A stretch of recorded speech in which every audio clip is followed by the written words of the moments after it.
Blake's Buzz Live. Buzz, buzz, buzz, buzz, buzz, buzz. It's Blake's Buzz Live. Buzz, buzz, buzz, buzz, buzz, buzz. It's Blake's Buzz Live. More, hate less, read comics. It's Blake's Buzz Live. Buzz, buzz, babies.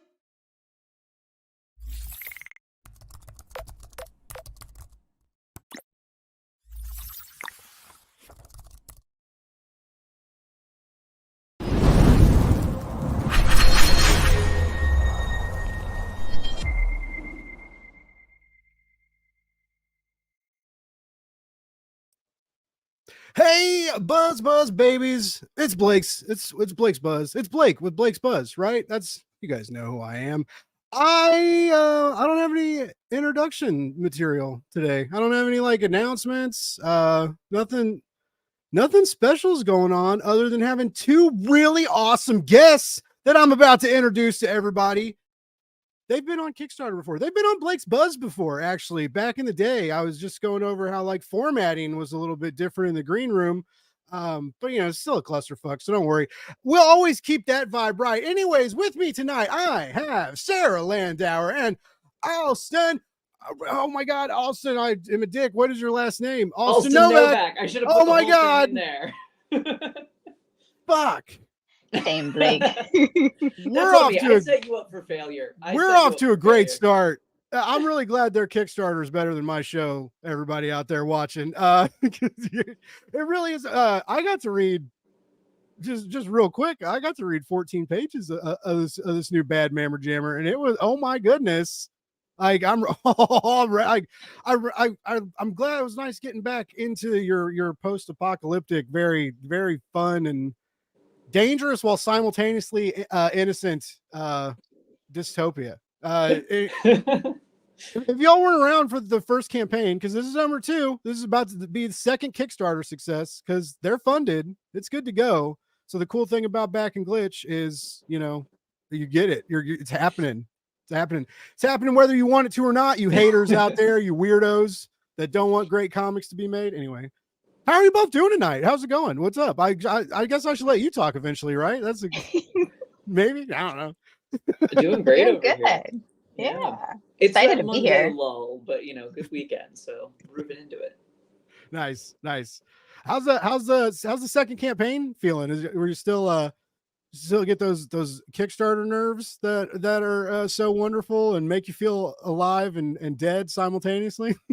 From what I hear, that really never goes away. Never so I'm goes glad away? I'm still Nice. feeling it. It makes me feel a little less like, oh, it's like even after you fund, it's still there because you're Really? just like, because like, yeah, it's happening, but it's like, how far can we go? And then you try to like compare yourself to the last campaign and everything, and it's like, and it's like the second one, so we're still not used to like the patterns that different, like having multiple Kickstarters will go through, like the drop-offs that you'll inevitably have between the first one and the second. So it's just like there's like this sinking feeling, but this excitement, and it's just a lot of paradoxical emotions going through where I'm like so happy and also like, oh my God, I'm such a failure, but I'm such a success. But I'm Nice. Yeah, I'd nice. say same. Like, there's something nice about having one under the belt. You have that experience, but also very much, as Sarah says, the stress of, you know, inevitably with the first one, you got so many friends and family who have been waiting years and years and years as you've been like working on a project. So there's so much support for that first one, and then that second one is where you're like, okay, tires are really hitting the dirt, hitting the road. How's it going to go from there? So very exciting to see new names and very difficult not to get stressed out about, like, as Sarah says, the drop-offs and the inevitable normal. So, but the other inevitable is you're funded. So I mean that is that's a good that's a good way to be on a Kickstarter. Yeah. I hear, right? You know, like of all the things you can be on Kickstarter, everything funded. Once you get funded, it's all just gravy on top. Yeah. No, but I get it. And also there's still like there's that let me drop a little, I'll drop more dread on y'all because you don't have enough. Like when you're kickstarting and then you're like when it's happening, then all the other factors click in, right? You're like, yep, it's gonna go to print. That means we got to get the print and everything ready, and like, at least it's done or mostly done, I would imagine, based on the preview and stuff. So, but just real quick before we get we're all into the technical shit which I know a lot of people like talking about on Kickstarter. We got two things to do. We got to answer. So there's a lot of people in the chat that are talking, and everybody knows who watch my show. I am the worst chat moderator in the history of the world. I'll get to you eventually, but that eventually is a key term. But real quick, let's pretend we're all at a con. Let's pretend it's New York City Comic Con, because boy, I would just love to go, and some friends are going, and it's just not in the cards though this time. But anyway, let's pretend we're at New York Comic Con and everybody's having a wonderful day, and someone's walking by. You don't know me. Both of you have no idea who I am. I'm a complete stranger. I walk up to your table. There's some cool banners and stuff going on. You're both in a really good mood. There's some other people around your table. I'm like, okay, I'm interested. I'm gonna walk up, man. There's some maybe some variants, a couple covers laid out, maybe an ash can of some sort, maybe a QR code card thing, like you do. I'm really getting into the details of the story. Anyway, I love it. I walk up here. Entire scene. I maneuver through the crowd and swim through the passersby and make it to your table. There's an Eddie Munson cosplayer that you just shove to the side. And I say, this looks cool. Tell me what it's about. Boom. What's that con pitch? What are you hitting me with? Oh boy. Okay. Glitch. Post-apocalyptic. Solar punk. Adventure. If you like sci-fi, if you like post-apocalyptic, if you like vibrant colors, cool characters, crazy situations, we've got it. A few hundred years after the end of the world, mysterious apocalyptic circumstances. You're going to be following teenage scavenger Ari and her pet desert kit fox Zephyr as they delve through old world ruins and scavenge to survive in the wasteland, the last bastion of life left on Earth. Let's go. That's good. I like it. I'm sold. I'll buy a couple. I'll take that QR code, take a picture of it, post it on my Instagram. It's like you've been at our tables. We love QR codes. I would do that. I would post your online free. I always love that about this whole glitch experience was when you both came out of Kickstarter with this webcomic that you've decided to print, which I want to get into that a little bit too. We're gonna get into everything tonight. I hope you guys, I hope you know. I hope it's gonna be a really dark and interesting ride. It might get stormy for a little bit, but I promise the sun will emerge. I'm just kidding. It's our comic. The sun's not coming out tonight, everybody. No, I'm just but I love that first campaign. You said, back our book, read it for free. I dare you. Basically, here's a free book. This is so good. You can have it. You're gonna come back and give us money. And I was like, boom. I was like, that is good. That's good marketing. And it worked, right? And it was true. And people did come back. And you had returning fans, I think, too, from the webcomic stuff. But I may have asked you this a year or so ago, but I want to ask you again for our new viewers and for me, because I don't remember what you told me. Why? Who talked you into doing that? Did someone try to talk you out of that? Did a lot of people try and talk you out of that? Probably shouldn't give away the first issue on your first Kickstarter. Give a preview, give them 10 pages, or don't give them the whole. And you were like, no, this is what we're doing. I want to know the story. I want to know how that marketing campaign came to be. Totally. You want to take it, Alston, or me? I'll start us off. You can finish if I've missed something. It was something where I think it was a mixture of, we had told this story before and had it available before. So I think that was part of it, is we still wanted to share it. That's always been the most important and exciting thing with Glitch. It's just, we want other people to read it. Obviously it would be cool to sell it and make money and everything else, but at the end of the day, we're both storytellers. I think there was also an element of, nobody knew us necessarily. We'd had the story out before, but we didn't really have a large fan base. So there was an air of who are we? What is this story? Let's just tell you up front. And then just a lot of faith in that whole idea of, if you really love something, that's a little bit what Kickstarter is. If you really love it, sure, you can wait until the comic comes out and you can buy it for $6, or you can back it on Kickstarter for 10 or 15 because you love the project and you want to help the team out. So I think we kind of hoped there would be a let us show you our story, show you what we're trying to do, and if you like that, come back and support us and get the physical copy and watch our journey as we get more and more of this story out. As well as, you know, the first issue, it feels like there's so much that we're still just setting up in that one, that there's a degree of like, how do you cut a teaser even shorter than it already is? Like, there was so much that we wanted to get out to get people interested in to begin with, that I think just kind of a confluence of all those things. We were like, yeah, let's give this out.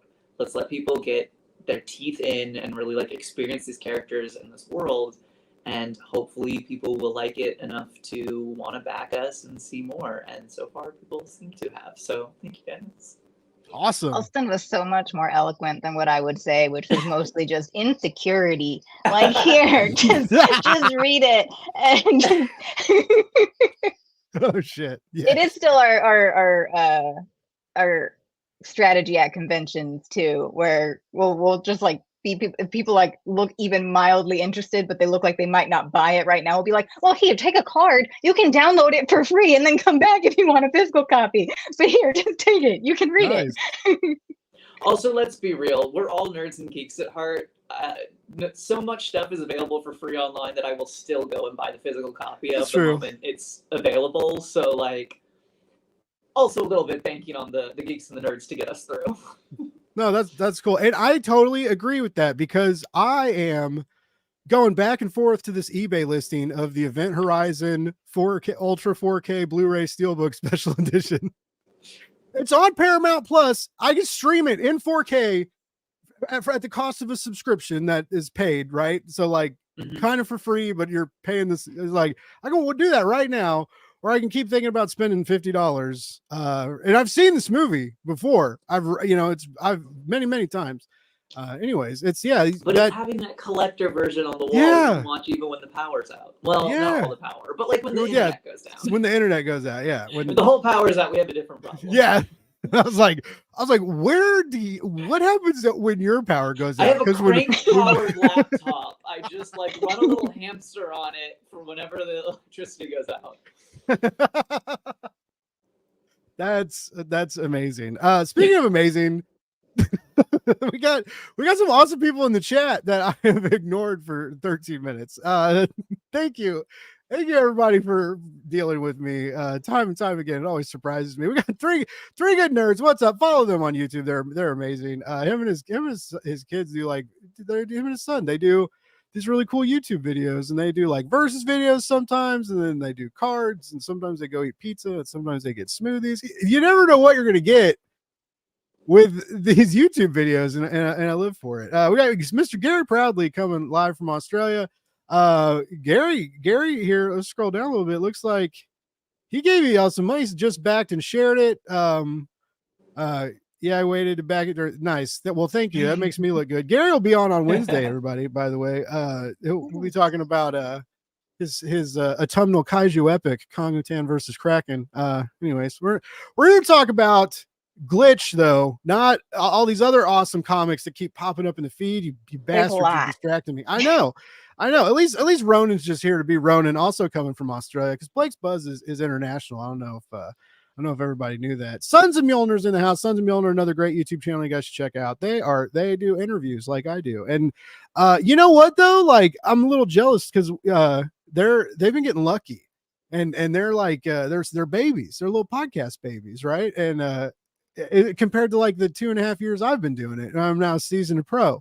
And but they've gotten a lot luckier than I did when I started out, and so I'm excited to watch them like grow, right? Because they're getting like big 2 people just like right out of the gate. They're just like, hey, what's up? Like, we're talking to Marvel and DC people, and then doing cool stuff, and also still take time for the awesome indie books. So thanks for tuning in. I'm taking way too long. This is a weird night, guys.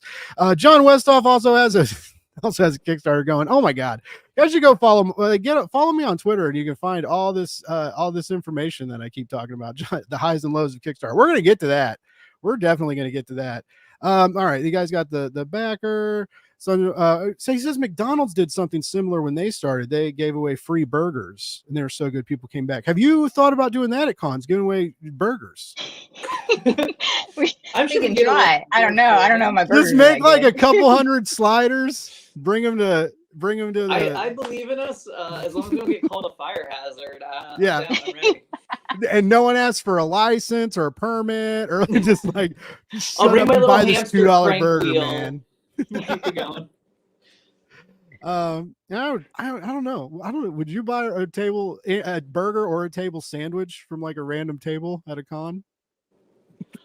I think it would depend the energy and the quality Yeah. of the burger. You Yeah. know, there are some people They'd have that to their look energy's good, a little yeah. off, and I'd be like, "This is poisoned," and other people where I'd be like, "No offense to convention food, but the like on-site convention food is pretty grim." So I would Yeah. be like, "Yes, you look like you're putting some like grilled onions, some pickled Okay. stuff. Let's go, radish, go off."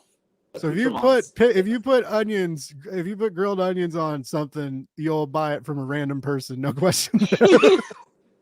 Like, again, it onions, depends the setup, radish. the vibe. It depends I will the vibe, it's like but a severed hand on a bun. You're like, oh yeah, let's go.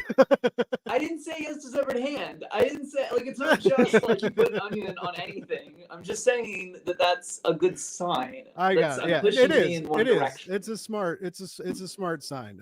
It's tough competition when there's food trucks outside, though. Yeah, It's just, that's you true. gotta have good food truck food. Except the lines, man. Again, if it were a shorter That's line in a convention, especially if it's like something like pulled pork, I'm like, ooh, I might take the sus pulled pork over the long line. Nice.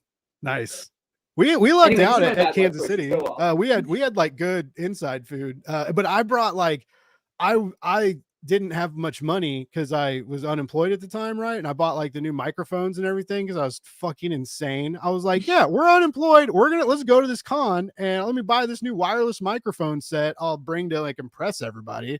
Like, hey, Jimmy Palmiotti, and I like had a little microphone. Yeah, I felt like a fucking boss. But I mean, anyways, I invested in myself, long story short. But anyway, they had these food trucks there, like these great taco trucks, and I kept seeing people with food. They're not cheap, and I brought like my own energy bars and like nuts and snacks and 5-hour energy drinks so that I wouldn't buy con stuff and could waste all my money on comic stuff. It's very strategic. It worked. I didn't buy any food or drink. I think next time though, hopefully Planet Comic-Con's not watching my YouTube channel. I'm just kidding. I wouldn't do this, but you could do this because no one checks. Like, I was like, you could bring anything in your backpack. Like, I could have like a bottle of Jameson in here and just like, I mean, I could get weird. And they were serving alcohol at like 10 a.m. in Kansas City at the con. I was like, they're just ready to fucking party, I guess. Anyway, and something I thought about like on the last day. I was like, huh.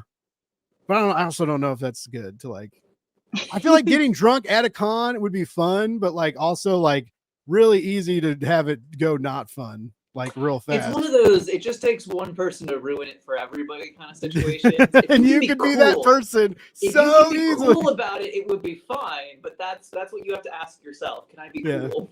Yeah, which is I struggle with that, so I don't know if I'm the one. I don't know if I'm the one for that.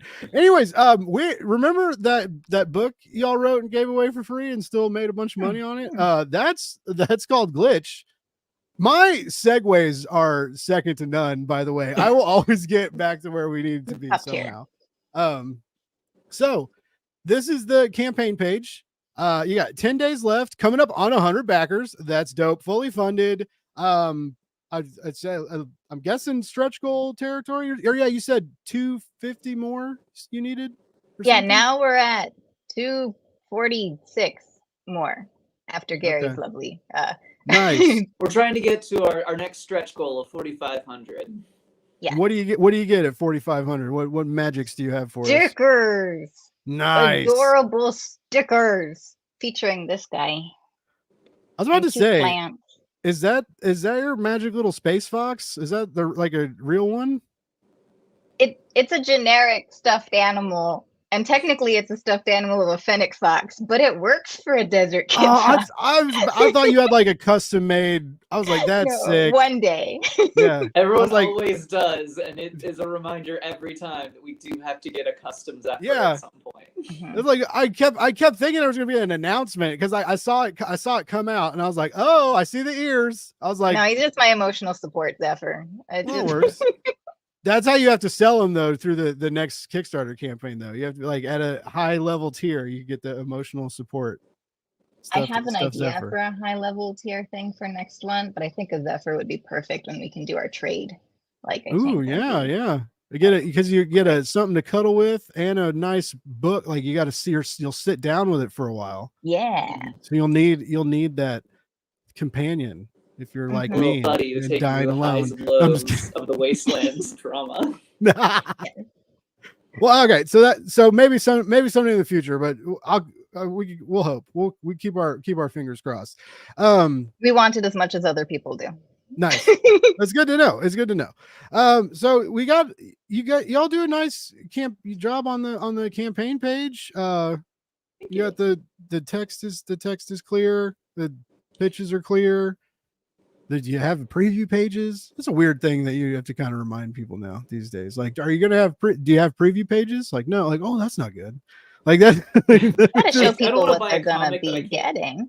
Yeah, you gotta look, you gotta Just see look through. something. Like you're at a store. And I love the art. I love Glitch's art, it's very bright and it's very vibrant. Thank you. Yeah, And it's been nice. my, It's We cool add that you guys more get to print it. chances as we get more backers. So we'll add a new page once we hit 100. Just hint, hint, wink, wink. Let's get that page. Everybody get out there, you cowards. Back this campaign. We're not friends anymore unless you do. I'm just kidding. Just kidding. I'm trying that like all out marketing tactic that these two have taught me. Like, I don't have anything to give away for free, so I gotta just come with force. Like, Uh, you're going for a very strong-armed marketing tactic, and I like Yeah. it. I like it. Very forceful. Blake It's like takes the just Night before Rider's approach. spam. But who does the let's drop your creative team. Like who's doing what on this book? Well, I Making it look write. so good. Yes. And I do Alston the does art. art. Yeah. And James Vandra does our lettering.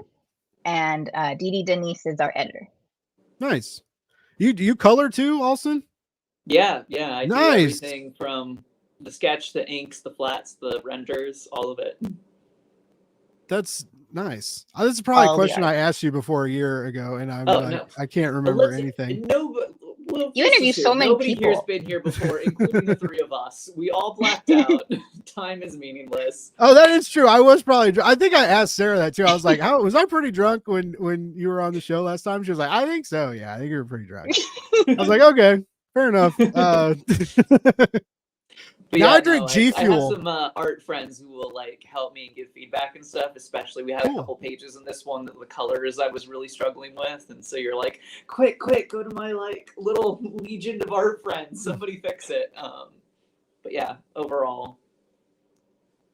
Oh, but yeah, but speaking of creative team, like going down there, the variant cover is Yeah. by Heather Vaughn. So like smart. huge shout out to her because she's phenomenal. Amazing, hilarious, and super talented, and has been known to be a key factor or a factor in some many Kickstarter successes. Her's been on a lot of funded projects. It's like she's coming see from her like name Rio all the Burton, time I now. think. Yeah, she does it. She's done some cool stuff with like Dauntless with Frankie, like awesome artist, and I love that. Like Alston, your cover is cool too. I like both these covers, but like Heather Vaughn's name like sells though, like in the Kickstarter world. So that was. Do you know each other, or did you just reach out, or did they reach out? I saw or? that she was open for commission, and I was like, Oh. please, I recognize your name and I love your art. It would be amazing to work with you, please. Awesome. Yeah, good people. Also I like, okay, so like as this is what we do at work a lot is design these elements for Kickstarter pages at Metal Ninja Studios, and your graphics are like for real, your Kickstarter page looks really good. Thank you. Did you all do that too in-house? Did you? Alston. We wanted Man, to take a step up from last I should year. I should go dark right now and just be like Alston's having technical difficulties. Who made this? I don't know. Scroll past. No, you did a great job. This is good. This is good stuff. Thank you. Yeah, we wanted to take it a step up from last year and also try to give a better idea. I think there had been some confusion last year about a couple of the tiers and what the items were. So we were like, okay, let's do this. Let's try to make this as clear as we can. Get some extra images in there. Well, and Kickstarter added, I don't know when they did, but at some point since the last campaign where you can add like item images and like the actual thing. I was like, this is real cool, and it looks really nice when you look at all the like rewards. Yeah, I was like, it's cool. That's cool. It looks nice. Programming them in sure is fun though, right? Like just so much. It's just so much. So much time. It does look good though. I appreciate the extra effort because I know what you go through to do this now, and it's like holy shit. Yeah. Anyways, the Kickstarter page looks great, which is smart because the comic looks great. So you would want all these great things to look great together. You're both great. Everything's great on Glitch. All right, everything's great, but the glitchy arm computer mecha piece, which you'll see in the second issue. We finally, I was like, oh, the title. I was like, there it is. Like, I was like, cool. Anyways, it's a cool moment. This is where the title gets used. Yes, you can have the "they said the thing" moment in this one. So yeah, it was a good moment. It was a good. And then let's see, we got three more stretch goals. Really close to the 5.5. Or wait, you got 7 and 8 too. I just can't count. There's a lot of squares here. I got confused for a second. Shapes and numbers. Come on, like some of the later stretch goals. Nice. Yeah, we're kind of showing like a roadmap. I like it. So we unlocked the digital wallpaper. We're very close to the vinyl sticker set, after which is trading cards and Ari's Diaries #1. And then I think 5.5 is another trading card set. Yeah, that'll be Jaws, the Rock Eater, and Boom. Yeah. And then we announced the 6K one when we hit 4,500. Oh, okay. But I have already teased it on another show, so I guess I'm cool saying it here too.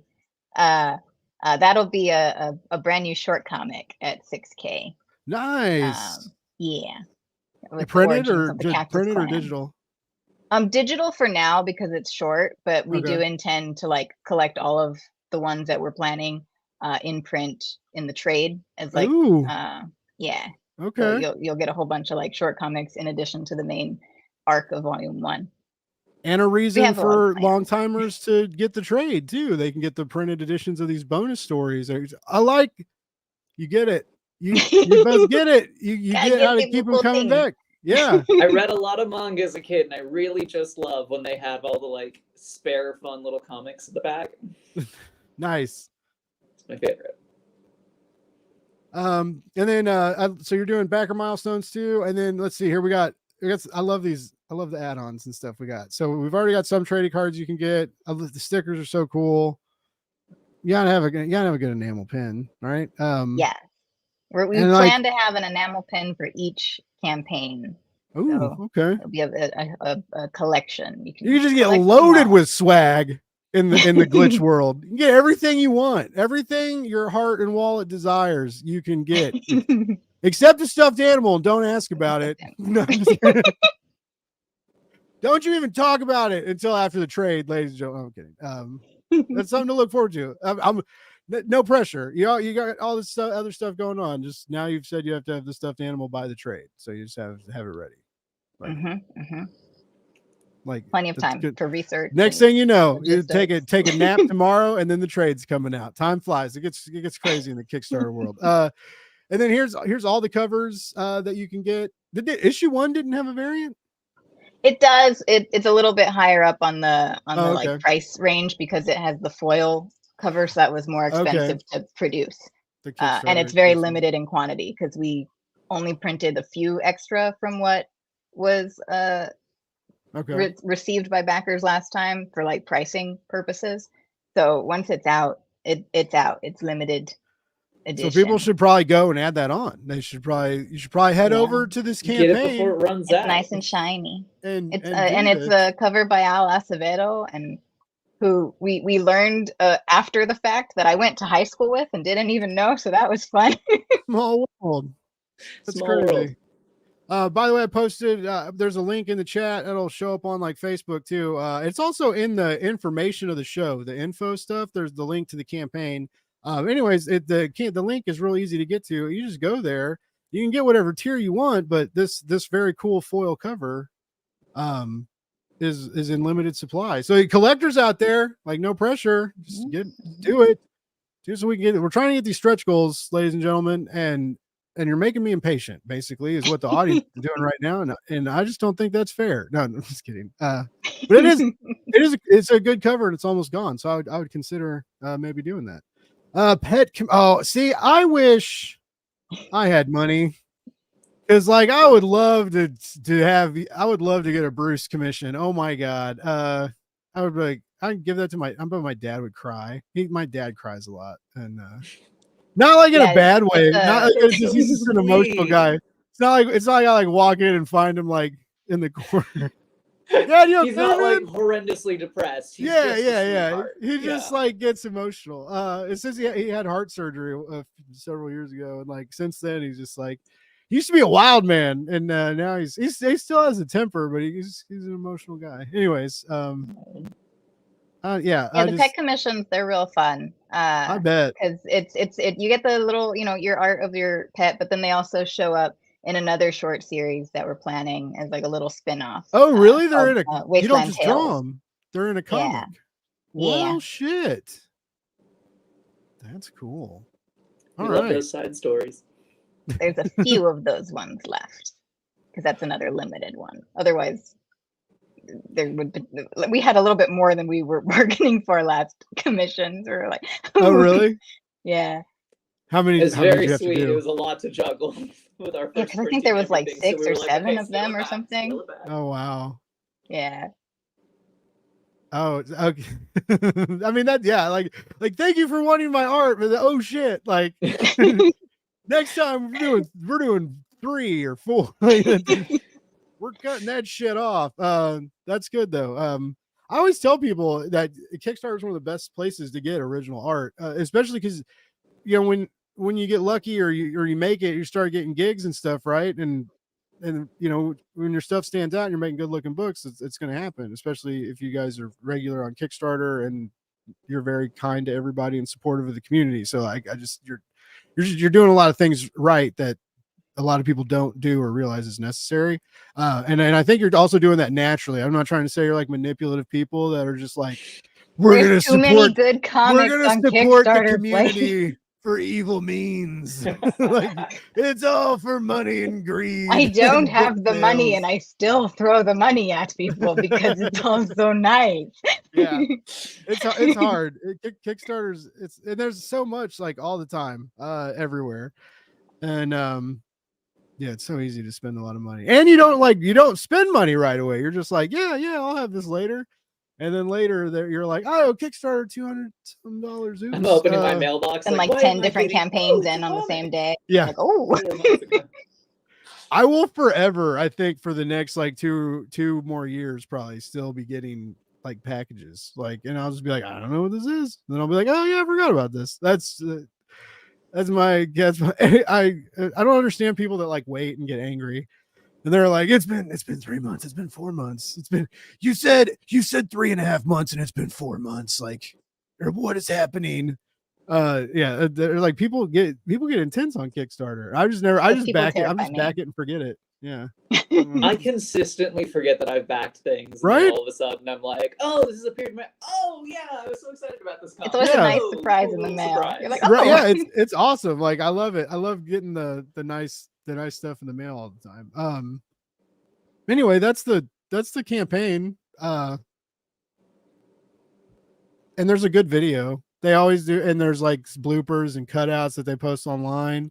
I love that about the first one. I'm really glad that came back for the new campaign. You were so complimentary about it. We had to do it. That's the main reason. I was just like, Blake loved it a lot. So who does do that again. though? Like our Kickstarter video. Can I play it? Will it play on this thing? It should play, right? Probably. Maybe? It is really long. I think it's like 5 minutes. But is it? Yeah. Oh, we had a lot to say. It's your show. I'll play it if you want me to.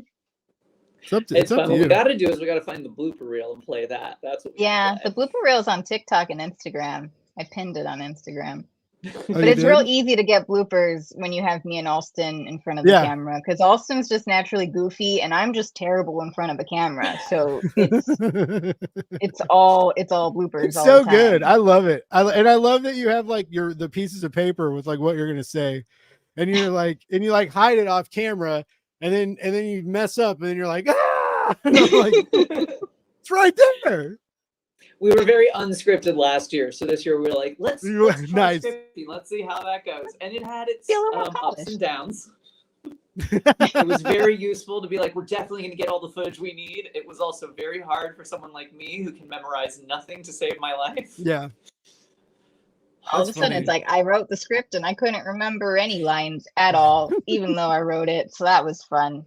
That you should do because you always have like a couple people either watching you, which I would love to be in that room. I feel like that's a fun day to shoot. But you should have like a fake director in the next one and just like yell out like keep those in and be like line. That could have been James, but James was out of town. Line, what's my line? And then just really get we'll do like full Who's Line and just have somebody come in Colin Mockery style. Like, okay, now do your entire bit, but like you're in a train station. Okay, now do it like you're in an anime. Yes. Yeah. That's all you got to do. Just we did have Dee Dee with rolling all the time, so that's the closest we had. Dee Dee was the closest we had to a professional on set. We were just absolute messes that day. It was great. Awesome. Like I said, I think it works. It's got a lot of personality. It sticks out. Like I don't know. I would if I was doing a Kickstarter campaign or like, I mean, I would tell people to like watch your stuff. Like it's funny because Sarah hops in on my show sometimes and has the audacity to say that it's somewhat educational, which I take offense to because I try really, really hard to keep it from being that. No, I'm just but like Sarah asks great questions and is in the chat a lot and it's like very, very appreciated. But there's a humbleness and they're always like, I'm so new to Kickstarter and everything is so helpful. And I mean, I know 2 campaigns. You're not like a seasoned pro or anything, but you're like I said, you're doing a lot of stuff right. Your campaign page, the graphics, it sticks out. It looks better than a lot of other campaign pages. The art's good. The art's gonna sell itself, right? That pops on the page, especially when you're looking at it on it. It like digitally, it looks very, very wonderful. So like when you're on Kickstarter on your phone or on the computer, like it just really pops. Which is that because it started as a web comic, right? Like it's like that's where it began. It began in the alleys of the interwebs, way back when, like dial-up days, or like did you have to like go to? Did you have to go to like a forum? It was pre-pandemic days. Okay, yeah, I mean, it might as well be the same thing. Like it's all the before times. It's all just lumped together now. It's like life before and life after, right? What the fuck happened to us? We were on like a startup app that was trying out a new like tap format and everything. So we had to completely like reimagine and reformat it when we were starting to go to print because the app's format was not the same as like a traditional print page format. That was an interesting adaptation process. Yeah, it ended up being really nice for really filing the story down to like the most important bits, as well as like, from my own point of view, it's really cool to have like side-by-sides of trying to tell the same scene twice and being able to see how different the art has gotten over the years. So that kind of stuff's very cool. So you redrew it. You cut and redrew and re-edited like the whole thing? Yeah, we basically initially like the plan was to reuse the old art assets. And just as we learned more and more about the formatting you would need to do for a print page, I was like, it's just going to be easier to start from scratch, honestly. Wow. And like using all of that as like concept art essentially, and being like, let's reuse these shots, these angles, these set pieces. But yeah, just really redoing all the art from scratch was really, that's crazy. That's awesome. The story also changed a bit too, like because okay, it wasn't like 1-to-1 with like what the first episode was on that app versus what the first issue would be. Like the first issue was like the first few episodes on like that app. okay. Yeah. and just trying Because to that's what they did, is they to did it by episodes instead of by like issue. Yeah. So it was Oh. like what, 3 or 4 episodes to the first issue? probably, yeah, because we finally in number three's script is where I like toward the end of it is where I got past where we had ended on the app before. So now we're in completely uncharted territory Oh, okay. from now on. So that'll be Nice. fun. Yeah, but these first 2 issues are sort of Adaptation familiar territory. Okay. So what made you want to print it? Because as I recently found out, there's a very lucrative webtoon market too, right? Or like, well, webtoons is one of the outlets, but a web comic out, like there's all this, there's so much shit on there. Oh my god, it's like stumbling across Kickstarter, except it tricks you, like it's all for free, and then you read something and you get really into it, and then after you read it for about 30 minutes, it's like, oh, you're at your limit for today, bud. You gotta pay you gotta buy some tokens if you want to like keep our first issue keep being playing. free and then having to buy the rest. Yeah. And like, it got me because for a long time I was like, how does this I get there's ads and banners and stuff and people got to pay for that, but I was just like, everything's free. And then finally I realized, like, if you read too much in like a certain amount of time or a 24-hour period, it like gets you. And it punishes you for reading. No, I'm just kidding. You should like it. You should pay for this stuff because it's great content. Anyway, long story short, like, even if you redrew it, right, you could have like edited, redrew, and like went back to that market or a different platform. So what made you want to switch from like the web comic to the physical comic? At least on my part, I really liked the idea of being able to hold it in our Okay. hands and like, because I have a hard time concentrating if I'm reading things digitally. So Mhm. it's just that like my personal thing. It's like I can concentrate if it is in my hands, but if it is on a screen on a tablet, I struggle a lot. But also there was just kind of like we wanted it to be fully and 100% ours. Okay. At least to start out, and then if eventually, you know, we host it on other things, like fine. But you know, just so that we would have complete creative control over Okay. things and be able to like have it at conventions. I really like the idea of tabling at conventions with like physical products there. Nice. Yeah, we were kind of and there's always a lot of drama that goes on with a lot of those sites, and it's like ebbs and flows. We're just like, we have it on our website, PDF, like we can always trust our website Yeah. because it's ours. No Okay. weird like artist terms or anything or AI things or NFT things or anything like that. You know, it's just like it's us and we do what we want to do. Yeah.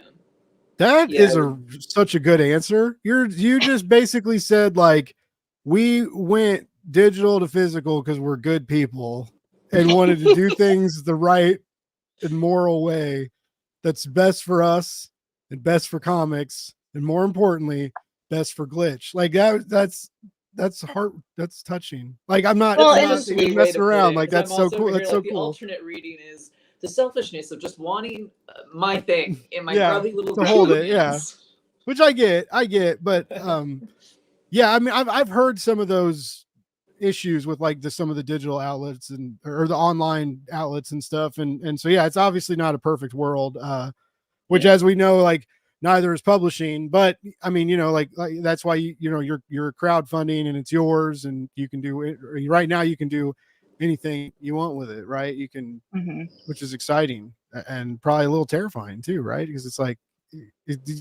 because now you got to keep going. Like people want it, obviously now, right? So you're like, you're like, well, we can't.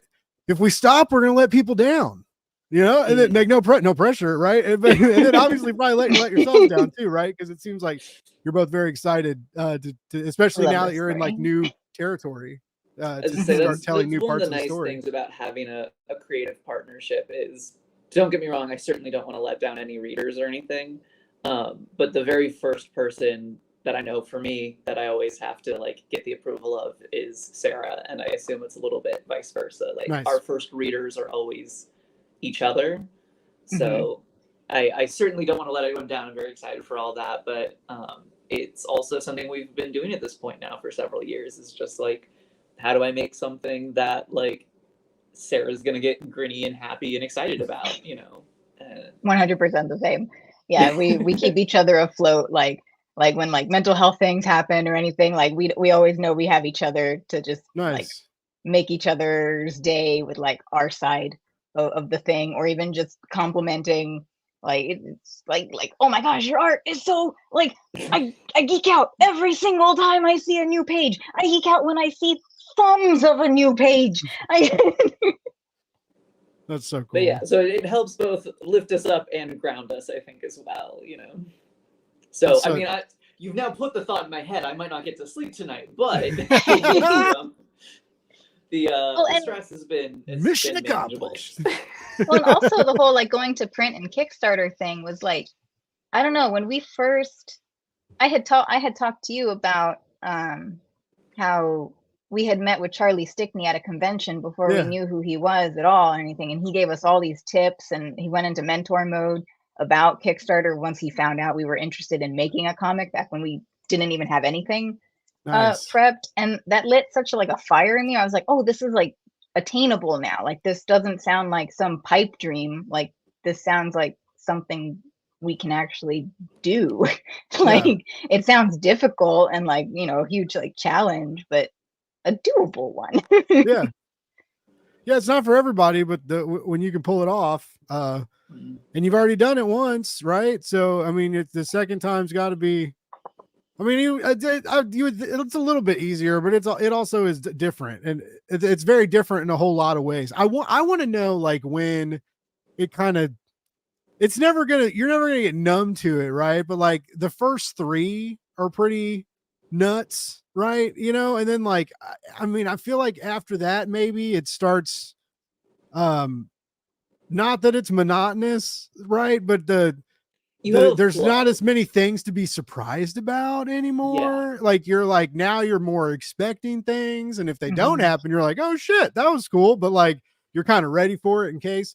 I kind of wonder like how many campaigns you got to get before you're just like yeah, it's another one. I'll email my guy and tell him to post the thing, and I'll write this newsletter, and then I'm gonna take the family to the lake house, you know, and you guys will take care of this shit for me while I'm gone, right?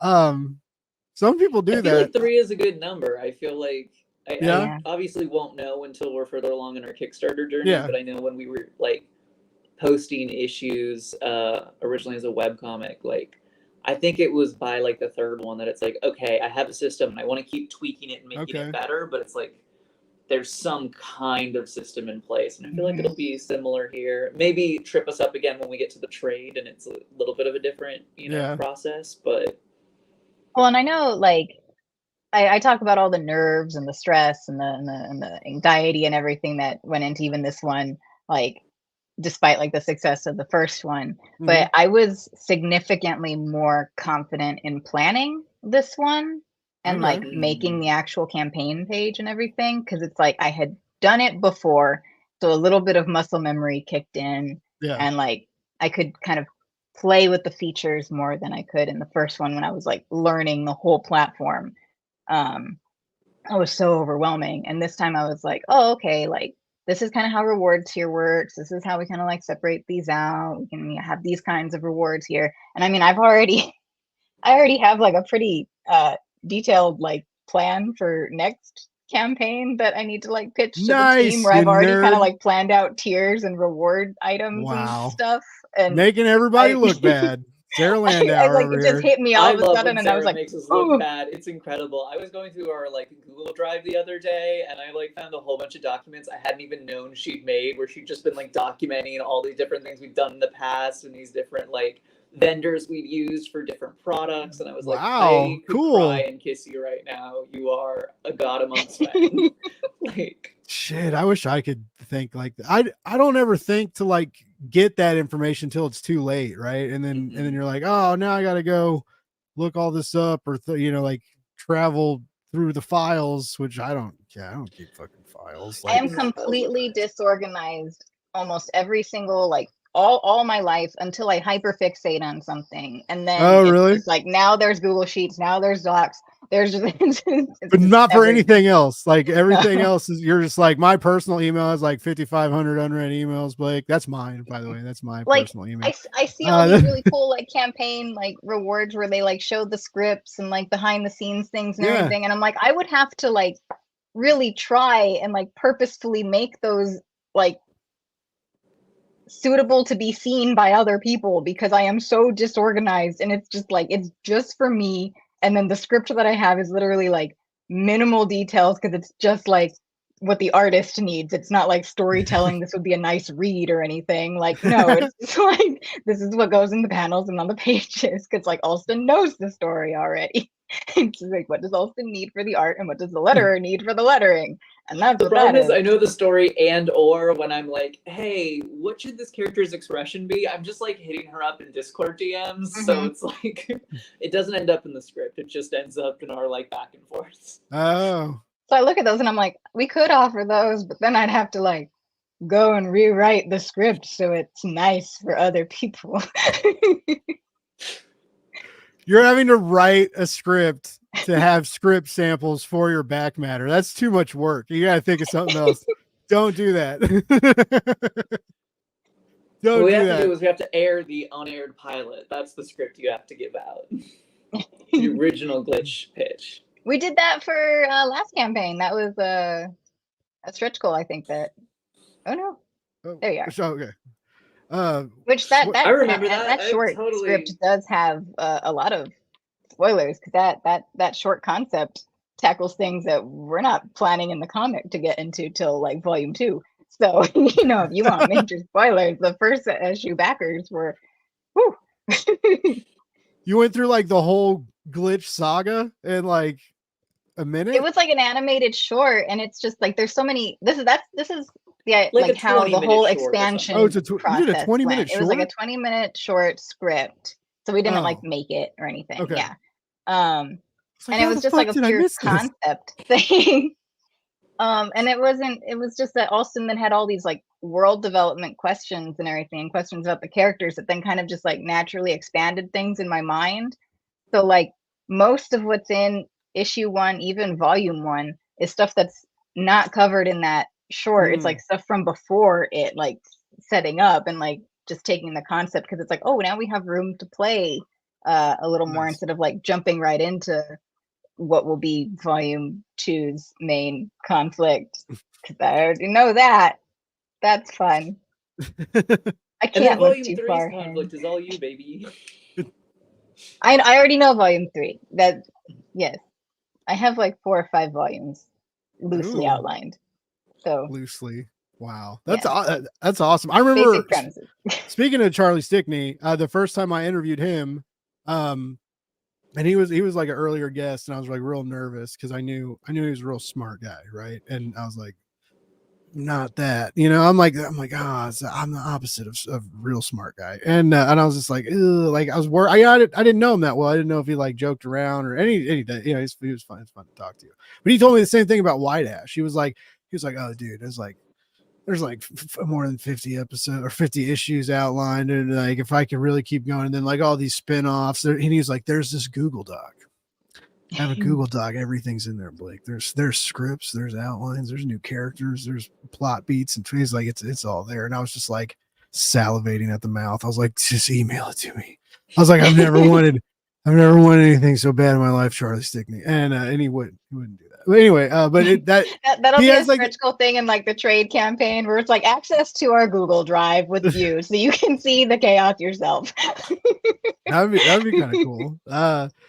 But yeah, anyway, he's you obviously learned from him. You do things very similar to like some of his campaign stuff, and his kind of obviously his crazy planning. I mean, I don't even know what I'm going to do like 2 days from now. I got on a client's web manager and made like a week's worth of promo and ads for like all the social medias. I did that on Sunday, and I was like, I was like, holy shit, dude. I was like, good for you, Blake. I was like, that was cool. And then I was like the thought of even doing that again and doing it for multiple people, I was like, that fucking sucked. Like, it was just like, I was, even though like it's different, like writing ish, right? Like you're writing a comic book that is yours and it's exciting, but just like that level of like planning, it just kind of terrifies me. It intrigues me simultaneously, but I just like, my brain is like too temporary. It's just like, dude, there could like, who knows what's going to happen? Like a dragon could climb out of the earth next week. Like, why do stuff 2 weeks in advance? That's silly. And anyways, that's how I live my life.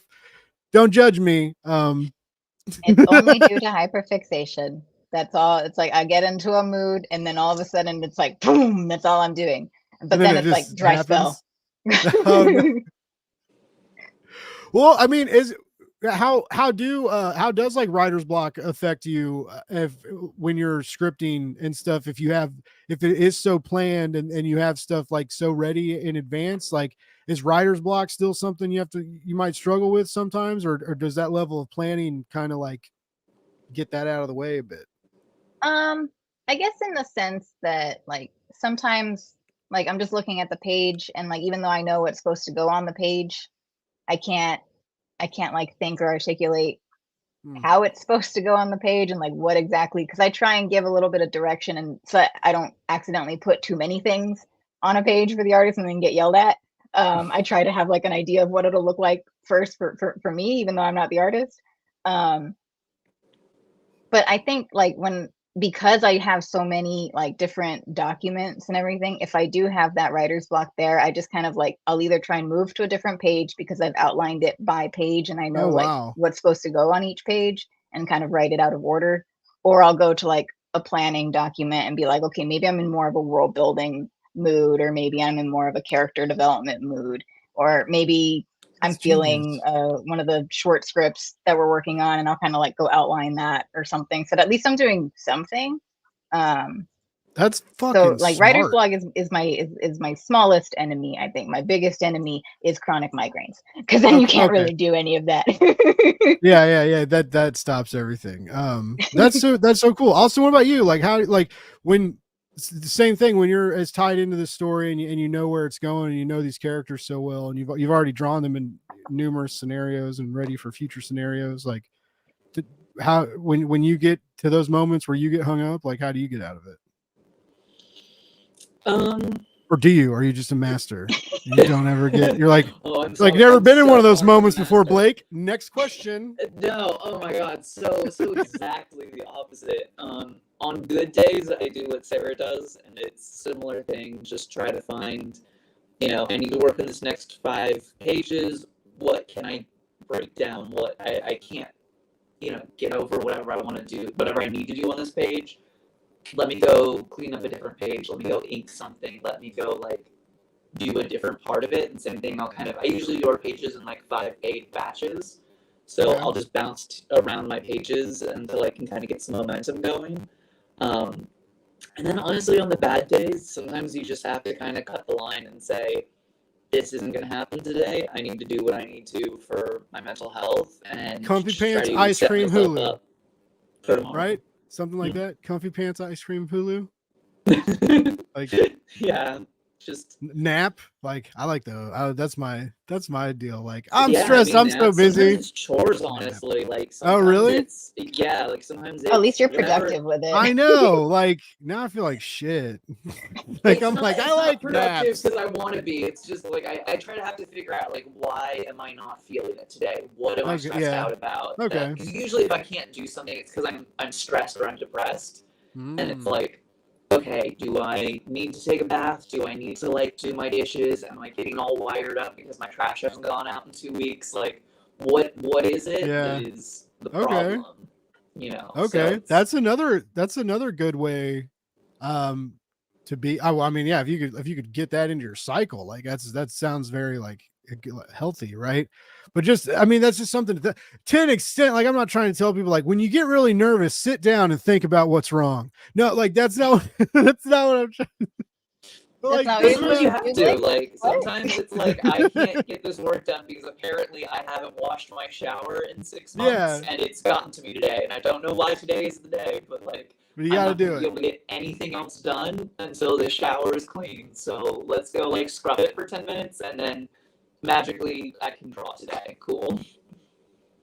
Nice. Yeah, it's well, and I mean, sometimes people tell you just to go for a walk, right? Which I think is, I mean, I know it helps, but it's also like, thanks for the advice, dude. Like that's that's like to put Robitussin on it, like it's just like every Windex cleans everything, right? Like, oh, you're sick, just go for a walk, just go touch some grass, man. Life will be better. I go Everything for will a be walk fine. and then I come back sunburned. It's just Right? Yeah, you're like, it's now I'm just- sweaty. Now I'm sweaty and I have to hop in my shower, which is gross because I need to clean it now. That Alston reminded me. It hasn't been done in a while. I gotta I'm take like, a I don't know if shower there's and, moving black and mold in then that corner, do but it's clean laundry. now, so we don't have to think about it. Yeah. All for a fucking walk. No.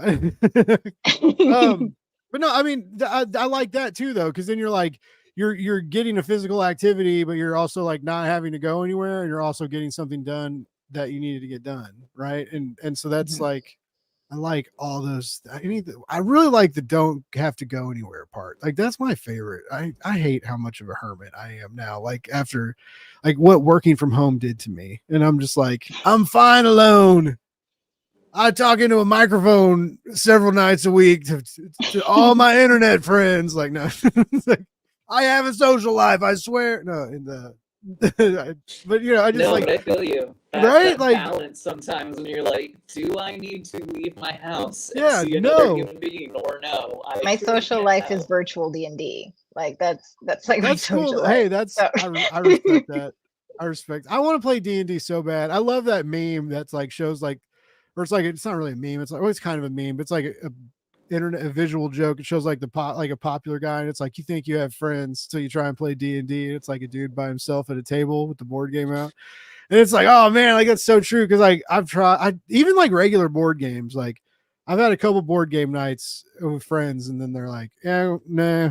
Like we tried for you, bud. Like, like, so thanks for trying, but I can't get a group together. And I've heard you can go to like the gaming stores and like, but again, the leaving the house, like, do Yeah. I really want to do that? Do I really want to meet new people like that bad? And like, that I have to interact with and smell and talk to, and they, like, have they brushed their teeth recently? Are they going to just like huff COVID into my mouth? Like, that's how you get COVID, by the way. It gets huffed into your mouth by people from fucking board game stores.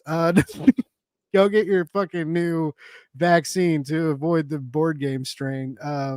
It's coming for you. Like a little pig and a wolf. Well, add me on Discord, and then whenever like my group has like a one shot or anything, when we don't do campaign sessions, I can kind of like hit you up and just be like, hey, you wanna Nice. join in on a one shot? Get the You're D&D gonna- fix. You're all gonna regret this. But that's awesome. Thank you. But yeah, it's just because I like buying the board games too, right? I have like this like Last Night on Earth, a zombie game, and all these expansions. And I used to collect the Marvel Legends card game and buy all the expansions, and then like now I haven't bought them in like a couple years, and there's so many. And I just think of like, what if you spent $300 on cards on Amazon and just like did it, and then got like why would you do that? I know people do it all the time. Like I see people buy like magic sets and stuff, but I liked buying them, and it was that comic book collector mentality got me too. So it was like, oh, I got to get all the expansions. Oh, I got to get all the booster packs. I got to get everything, even though like it did, at least that had a solo mode.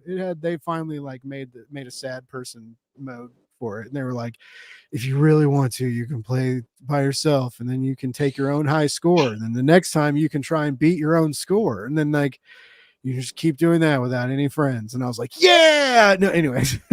So I have games, and I would like to play more of them, and they seem fun, but I don't want to go to those weird stores and meet strangers.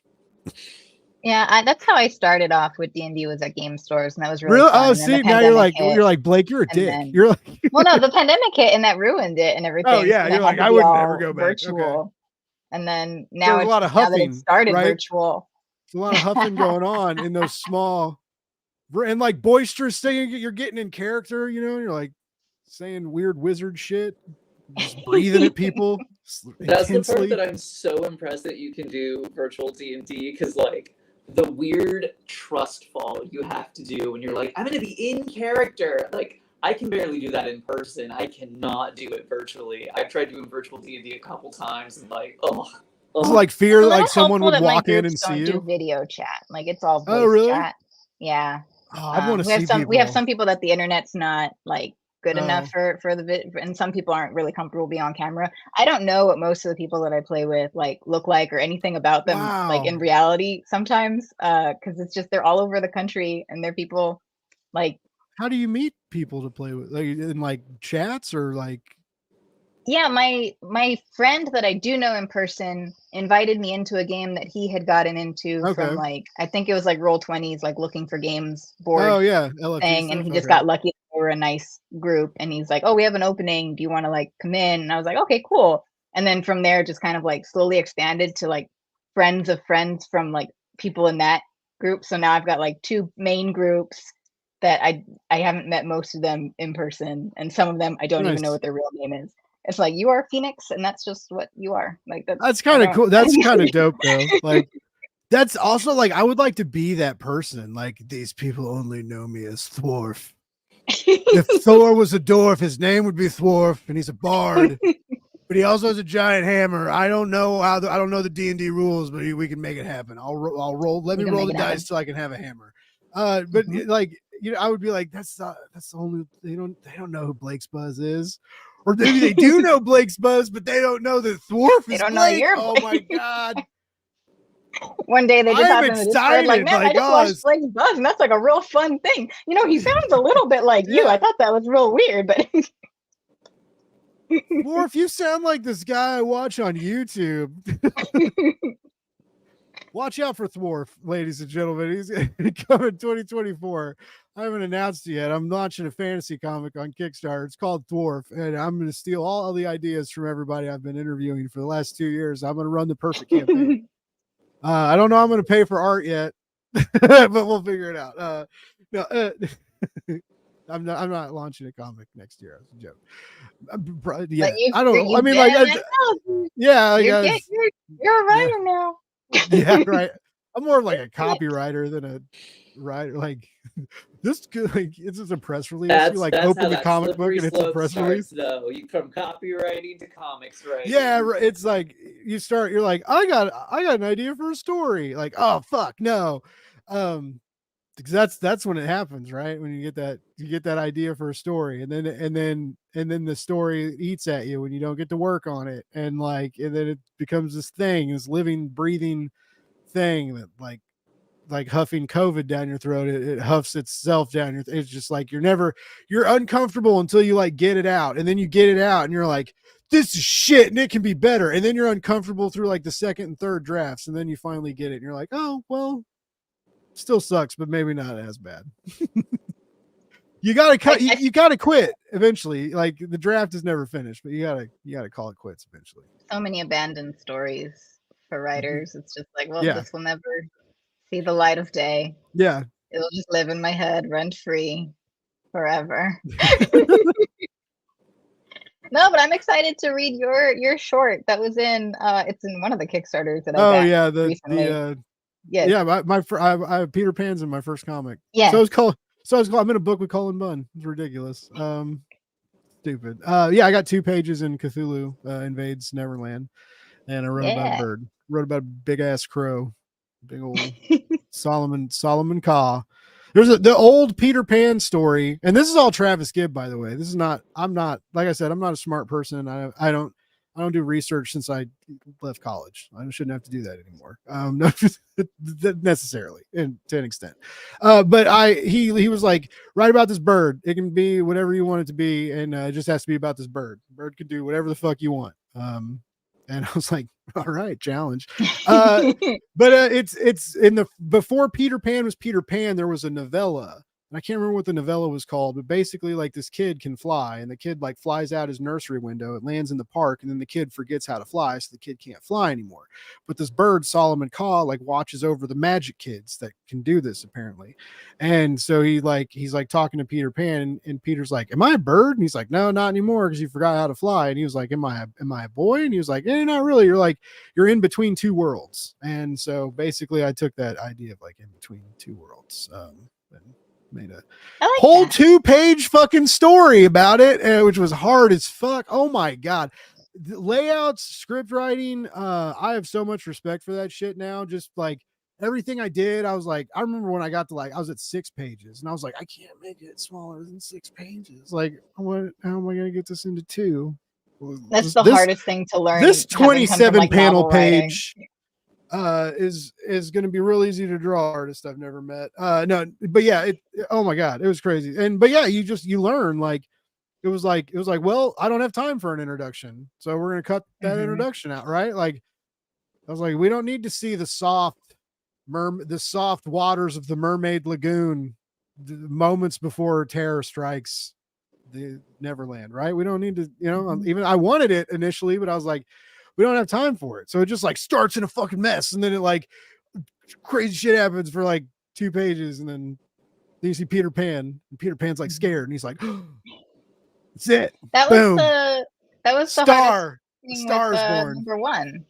Yeah. It was like trying to like establish a world and introduce people to a whole new world with all new characters in the 2 genres that you don't normally see put together. And I was like, okay, we've got 28 pages to introduce everything, but also have some kind of a plot in there.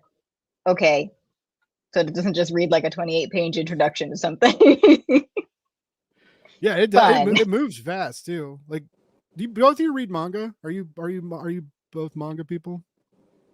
Nice. Alston more than me, but that was most of my comic influence. Like growing up, I didn't really read comics, but I did read manga. Because it moves like it moves like that. It's very cinematic, and your dialogue is paced out. Like, so it's very like darty between the characters, and it's not. I don't know. I dig it. It's very cinematic, and it reads, I find personally, much faster than Western comics. And I don't know if that's just because it's what I'm more familiar with, but no, it's quick. It's quick. Like, you feel yourself moving the pages almost in real time.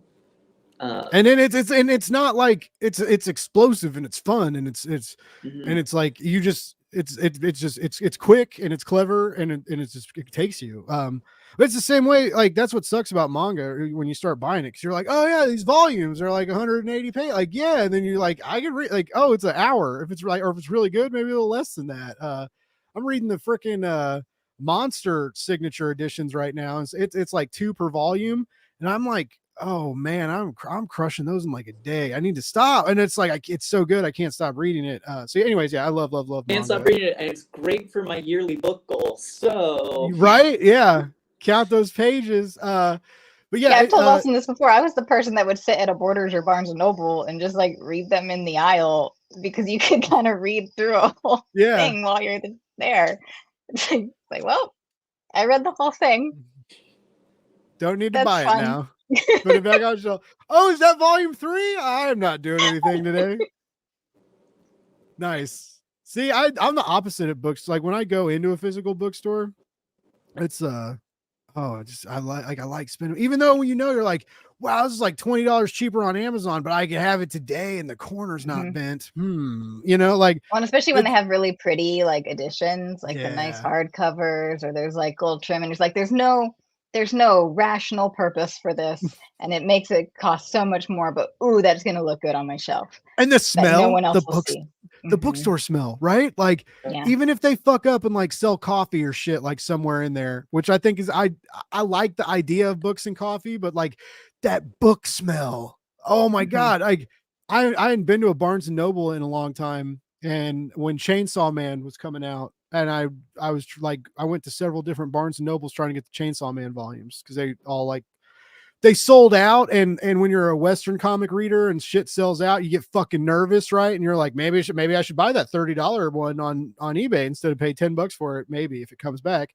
And I realized manga gets reprinted all the time, unlike a lot of Western stuff, right? So if you get into manga, like don't pay eBay taxes. Like it'll come back. Just wait for it. But anyway, I was hitting up a Barnes and Nobles to like try and get a set of Chainsaw Man, and I hadn't been to one in a while, and I walked in there, and it was just like I was like, oh my God, that smell. And then I was probably like, you just inhaled like 8 kinds of COVID. Like, oh man. But no, but that bookstore smell, and it makes you want to spend money, right? It like, you're like, I can't leave here empty handed. Or I guess we could sit in an aisle and read all the books for free. Hey, listen, I sat in an aisle and read manga, but I always left with things. So okay. I did both. Fair. That's fine. I'd read one series and buy a second, you know? Yeah. Or I keep buying sometimes I'd love what I sets. read so much that I would still buy it even though I finished it. Because I'm That's like, all when right, you know. I want this so that I can just reread it over and over and over again. It's a comfort read. That's where our marketing strategy came from. I was about to Sitting say, on the like, floor by myself. that's why you did it for your own comic. You were like, I'll give you a taste, right? My But you're camera is We're gonna good come at it. back. There is actually a bookstore here that I want to support more, but it shrink wraps most of its comic books, and I'm like, I don't really want to buy a book that I can't flip through. And at first they were doing it for like the adult books, and I was like, okay, I get that. Yeah. But like now they kind of shrink wrap everything, and I'm like, weird. I know Like that if you're gonna like at least have one like display one that you can like. That's kind of like at our con tables where we'll have like some pre-bagged and everything, but there's always one like display one that we just tell people to like just flip through and everything. That's probably not going to be in great condition, so it's not like the first one we hand to people to sell. Plus, everyone's just been like touching it. But it's like there's always something you can flip through. Mm-hmm. It's like, yeah, that's crazy. I've never heard of a shop doing that. Of the book, or frankly, I'll read the whole book and then buy it anyway. Like, yeah. I remember when Damian Wayne died in Batman Incorporated, and they like DC like leaked it, like the newspapers, like real newspapers printed like this story before the comic book came out. So they like told everybody Damian was going to die and like what issue, and it was like, why would you do that? Right? I was just like, I was so mad. But I remember like going to the shop. Right? It's so dumb. That's the whole preview solicit deal, I think, is suspicious anyway. But I know it's necessary too, but it's you learn too much reading these stupid little paragraphs. Anyway, I read that issue in the shop, and of course I bought it too because I was like collecting the series. But I just remember like being in the shop and I like couldn't wait. You know, I was like, I grabbed my pull and I looked at it and I was like, I got to know, and I like read it, and then I started like I got a little teary eyed and I was like, probably shouldn't cry in the comic book shop. Probably not the best place to cry. Just guessing. But it was like I got a little emotional. Right? Yeah. No, don't cry in a comic book shop, kids. That's gonna be the next t-shirt. Don't love more, hate less, don't cry in a comic book shop. You know, that'd be so weird to like go into a store and not be able to like grab a book and flip through it, or like read, or how are they gonna yell at you, right? Or you're gonna buy it, you little shit, or whatever, you know, whatever they say to kids these days now in comic book shops. That's crazy. Yeah, I just that's so I'd be worried about like damaging them too, like shrink wrapping them, like, you know, like if you do it too tight, it may squeeze them the wrong way, or I'd be real careful. Like it's so easy to dent something, like just like the corners and everything. It's just can we riot against these people? Can we like march in their parking lot? Tell them like quit buying plastic wrap too. Can't be, if you're a comic book shop, they do like high volume, like that can't be good for the environment. All that plastic. I don't know if they get it that way or what. Oh yeah. Huh. Yeah, I have no idea. Maybe it's like some new deal. That does sound like some fucking Penguin bullshit, weird stuff that they're like, sorry, your boxes keep coming torn into 18 pieces, but now we plastic wrap everything so that maybe it'll like get horrible for the environment, horrible for thumbing through the books, horrible for it. Come on, you're killing me. Oh man, that's crazy. Yeah, that's if you're a comic book shop, don't wrap your books. Don't wrap them. Let everybody get their greasy little hands on them and ruin them. You have to see the art inside. You gotta go. Yeah, you want that traffic. Like, why? Especially when like the cover art's from a different cover artist than the interior art, then you really don't know what you're getting. Yeah. Like if you're not familiar with the artist, you're just like, oh, okay, what does the inside look like? I have no idea. I have to Google who this artist is and see if any of their work's online. especially now, like you never know. Like the art Mhm. could be like a totally different deal, and it could have like Harley Quinn on it, but be a book about Nightwing. Right? Like just depending on like what seasonal promotion might be going on, or like you could be like, Mhm. I thought this was a Captain America book, but it's X-Men. Like, why is Captain America on the cover? He's not even in this fucking book. It's the issue 9 of a 13 issue arc. What the fuck? I don't even know what the fuck's happening. I thought this was a Captain America book. Again, It's especially as an crazy. artist, I'm like, I am one of those people where I'm like, I care about the story, of course I do, but like, do I like the art or not? I have to know if I'm gonna Yeah. want to sit through this art style for a while. Yeah. That's like the So- gateway to like whether you're gonna like it. You know, the art is what draws you in. Like I fully accept that as the writer. It's like my part is not what's going to be what draws people in if they are brand new, because the first thing they will see Yeah. is the art, and if they don't like the art, they're not going to give the story a chance, most likely. Yeah. So then it's my job to keep them coming, because then the story is good enough Exactly. Yeah. to keep it match fresh. the art. Yeah. I get it. And luckily, like, I'm the bait. Sarah yeah, is you're the fishing rod. you're the bait. You're the one hanging out like in the space the spaceport's cafeteria while everybody's like hiding in the corners with their assault rifles, like waiting for the alien to show up. You're like, why is this me?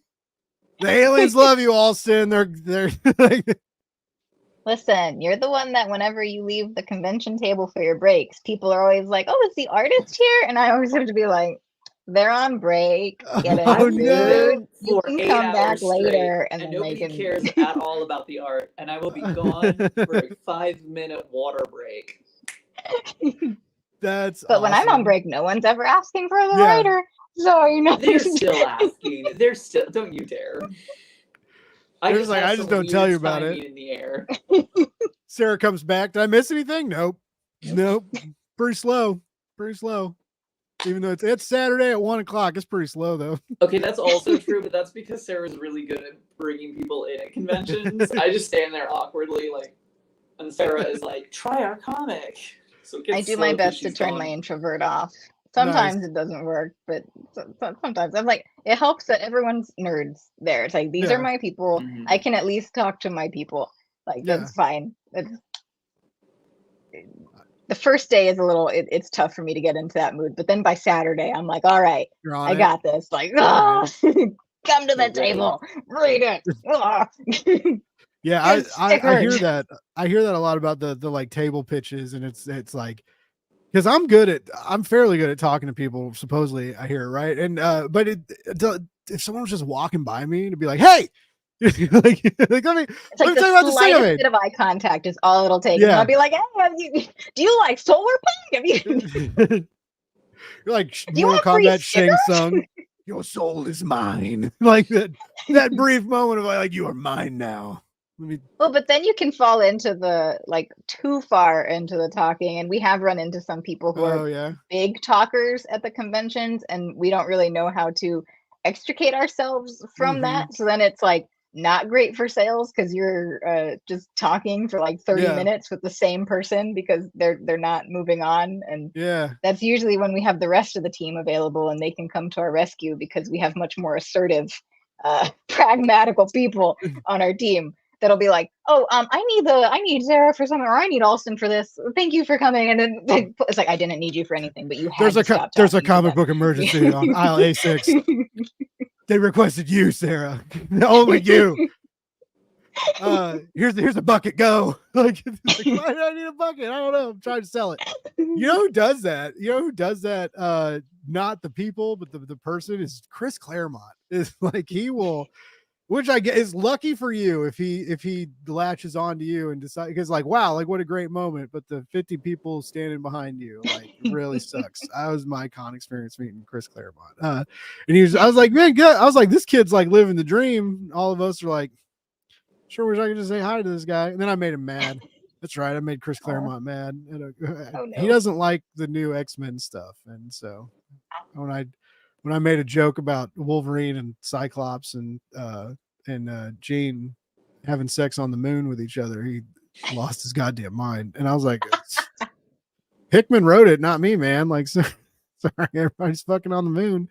He's like, what do you, and then he started asking about, like, he asked like a couple questions about like Cyclops and Wolverine. And I was like, are we really going there, Chris Claremont? And I was like, are you mad at me or not? And I like, he wasn't happy with me. It was just, like, he entertained me, but then like other people were like laughing and talking. And so like, he kind of started entertaining a little bit, but he was also like, some people just shouldn't write the X-Men. And I was like, damn. Okay. Anyways, throwing that shade on Chris Claremont on Blake's Buzz. He's a great guy. I got him. He still took a picture with me at least, and I got some signed covers from him, and it was like very, very cool. But yeah, I just was like, I guess don't talk to him about other people's X-Men runs, which I guess kind of makes it when you write something for decades, you know, like you will hopefully, right? Like hopefully Glitch goes on and on and on, and you have this like big saga. But then if someone like if you ever did like an anthology or something, and then it turns out like you hate everybody's rendition of your characters, and you're just like, none of these pieces work. We can't publish any of this. I'm such a nice and positive, like I try and be that, but I also do have that like possessive, like controlling thing in the back of my mind where I do worry, like if someone else tried to write a story Right? in this universe, like could I let go of that control and be okay with not having any control over that? What about you, Alston? Like, would you ever, if someone ever, not like maybe not even like a fill-in issue, like, or like if you guys ever if did like a spinoff or something and got a guest artist, like, would you be like, Blake, nothing about this conversation makes sense because there would never be another artist, you foolish man. Like, no, or I would be so insanely excited. Really? Oh, nothing cool. Cooler than seeing other artists for me. Like, Nice. Seeing them do, you know, like they're our characters, but you know, the character designs are largely my thing. So like getting to see them in other people's art style is super, super cool. Cool. But that's like also that. a little different because fan like art. I've already designed the characters. They can't necessarily change that, you know, in the same way that I think writing, you're really having to like let somebody else play with your babies and maybe play with them wrong.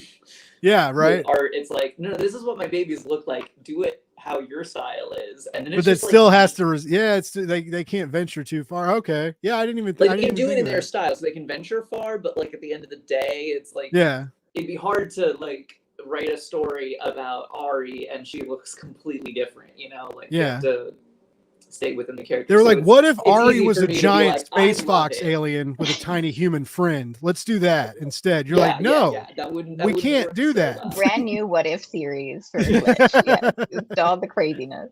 All right, that's the comic I'm writing next year. Variant covers and stuff because it's basically just my excuse to get like fan art of my designs. The idea of like people doing fan art and like cosplay for Glitch, that does get me very excited, where I'm just like, whenever we get to that point, I will die of happiness a little bit inside. It'll just be like, if someone came up to us in some kind of Glitch cosplay at a convention table, I would just give them one of everything at our table for free and just be like, here, like, thank you for That's doing the trick, lads. Yeah. Like, well, we sold out. I can't imagine that, because there's people talk about, I've heard like there's like big moments, right? There's like when you get the art in the email is a big one, you know, when parts of your script come back illustrated and you get to see that all put together, which I got to experience, and it was a very, very cool feeling. I was like, oh, that's what you guys talk about, you know. I was like, holy shit. But then there's like seeing a book in a store, right? If like a direct market release, seeing it on or even if you find like a local store that helps you, or a store that gets like retailer tiers or whatever.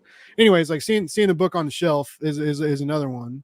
But I would think like I would think like being at a con and seeing someone who like spent money and spent a lot of time and probably is going to spend most of their day uncomfortable to dress up as like someone you created, right? And like I feel like that'd be huge. Like, I might legitimately faint. Like I would see them and just like go to say thank you and then just when the table flips over, your table neighbors start screaming. Oh my god, what a great scene for something. That would be, I mean, like, I don't hope that happens. Next year's blooper reel. Right. Somebody comes to... Just Well, yeah, Sarah especially because like part passing of this out. Kickstarter is like to help with convention fees. So we're going to be showing off video of like the Nice. conventions that people are helping us get to. You're gonna do some Like with traveling? this, You're gonna like, take Glitch on the road? well, we have like LA Comic Con and WonderCon because Okay. like Those traveling are really cool. far is still Okay. very difficult. Yeah. But like the more money we get, like the more realistic that gets. It's just like it is very expensive to even do just a couple conventions with how pricey tables have gotten, Yeah. So it's like I think like LA Comic Con was like $450 or something for a Wow. table, and I'm just like, that's a lot of money Yeah. there. Yeah. That's to try and make back. That's a lot of pulled pork sandwiches. That's a lot of how do you like that callback? That was a damn good Yeah. callback. I want everybody to congratulate me right now. No, it's a lot of good Get that converters. pulled pork sandwich. Zephyr approves. But yeah, it's crazy that I that's another thing I've learned, like doing what I do now, is how much, like, and then like shipping your products and like getting all your stuff out there, like depending on how far you have to travel, and then finding a place to stay and like everything. And then I guess you got to eat, right? You got to eat something because more than likely you're not going to find safe to eat behind the table pulled pork sandwiches for $1.50 a pop. I'm just guessing this isn't going to happen. And if it does, maybe really question, at least smell, like give them, like hold them, smell them, and inspect them before you hand the money over and eat it, I guess. Yeah, you got to be careful. I'd love to go to San Diego Comic-Con. Same. Like, as huge as that is, that would be fantastic. I'd love to go to Emerald City Comic-Con, Rose City Comic-Con, New York Comic-Con. Like, I hear so many good things about all these conventions, especially for like indie creators, particularly Emerald City. Like that's one where I'm just like, we need to get there at some point. We have to be able to travel all that way and figure out those logistics. But I don't know, like conventions, despite like my introverted nature, like they just get me so excited because it's just like it's different than Kickstarter because like Kickstarter's kind of bogged down by the whole virtual and internet aspect of it, where you're seeing a bunch of numbers and you're not seeing like people's like excitement firsthand. Whereas like at a convention, you'll like see someone walk by and like stop and like take notice of your art, and like their eyes will light up a little bit, and then they'll come and they'll flip through and you see them like engrossed in what they're reading, and then like they talk to you about it and everything, and like that kind of engagement you don't super get that online unless people are being very engaged in like comments and social posts, which is really hard to get nowadays with how turbulent social media has gotten. It's fun. So it's like it's more immediate gratification for the social aspect, and it's like, oh, people do like this, people do like it catches their eye and they're interested and they want to know more and they actually want merchandise, and you see that wash over them. That's rad. What other place could you like show your product, like especially like a book, and you like give it to them and they're like, and you're like, read it in front of me now. Honestly, the hard part is trying not to have that energy where you're like, totally look it over. I'm not acknowledging you at all. That's what I'm thinking. I would be like, when Sarah was like, you could like see it in their face, I would be like, that ceiling's pretty cool up there. I'd be looking everywhere else but like them reading. I'd be like handing them the book, like, where are they? Like, just look at me and hand me the book. Not to hover. Be totally casual about this. Well, and then there's the people who like they don't seem like they're really interested, but they humor you and they take a card with the whole like, oh, you can download it for free, and then you see them a day or two later and you find out that they were just kind of like doing the shopping rounds of like window shopping to kind of like pick out what they were going to spend money on the last day, and you were one of those people, and it's like, you like liked it, and you're like, oh, thank you. I thought you weren't interested, and then you came back. Because how like, I mean, how often do people come back? Like just in any instance of life, right? Like, at cons and social life and like romantic life, it's like usually when people walk away, they're gone forever. Maybe I live a sad existence. I don't know. I feel like like when people leave, it's like, when they come back, you're like, whoa. Yeah, sorry, I made that weird, but like just in general in life, when people like walk away from you and then come back, it's exciting. But when they like come Yeah. back because they liked your stuff, right? That's even more. Mhm. That's where I was getting at. I was trying not to be. I wasn't trying to be fucking sad boy McGee over here. That's what I was. Anyways, sorry. What do you, what do you? Obviously, it seems like you like the cons a little bit too, Alston. Like, do you get into it as much as Sarah does, or Oh yeah, you very like much. running the tables Like and I stuff? have the same kind of introvert fear whenever we start, but it's really great just to get to like meet people and chat with them, especially like that's the part that you still get online, but I feel like you just don't get in the same way as in Nice. person. When I get to meet so many other people who are artists and are like, I am making a comic, or I want to make a comic, or I like an entirely different type of art, but we have the same art interests and therefore similar art styles. Like, and just getting to talk to them and talk shop is like really Nice. cool. Making new friends and connections that way is really awesome. Nice. Yeah, ever since going to the con, even like doing press, like, well, I mean, I just want to do more. Because it's still like the way I did it was like Saturday was like a me day. I kind of did the stuff I wanted to do on Saturday and knocked out a couple, but like pretty much everybody told me they're like Saturday's too busy to do interviews, so like just hang around, do shit. Mhm. And like I like Maria Wolf and I hit it off. It's like I kept walking by her table and like we would laugh and joke around and stuff, and I was just like, oh whoa. I was like, Sarah hates Maria Wolf. I forgot to not mention. No, I'm just kidding. It's a joke. I will actually. I mean, I don't know. I don't know if there's a vendetta there or not. But like, Not to my knowledge. I think we just lost. We lost asked her. Maria Maybe, for like, a we beat glitch her down or cover. She something. said no. You said you wouldn't talk about her, Blake. No, I'm just kidding. I assume she'll be back. Yeah, that's. Have you guys done a lot of cons? Like, is that it? Because the way you talk about it seems like you've tabled several Yeah, times now. so we've only ever done LA Comic Con and WonderCon, but at this point we've done, I think, both. We've definitely done WonderCon twice and LA Comic Con sort of 1.5 times.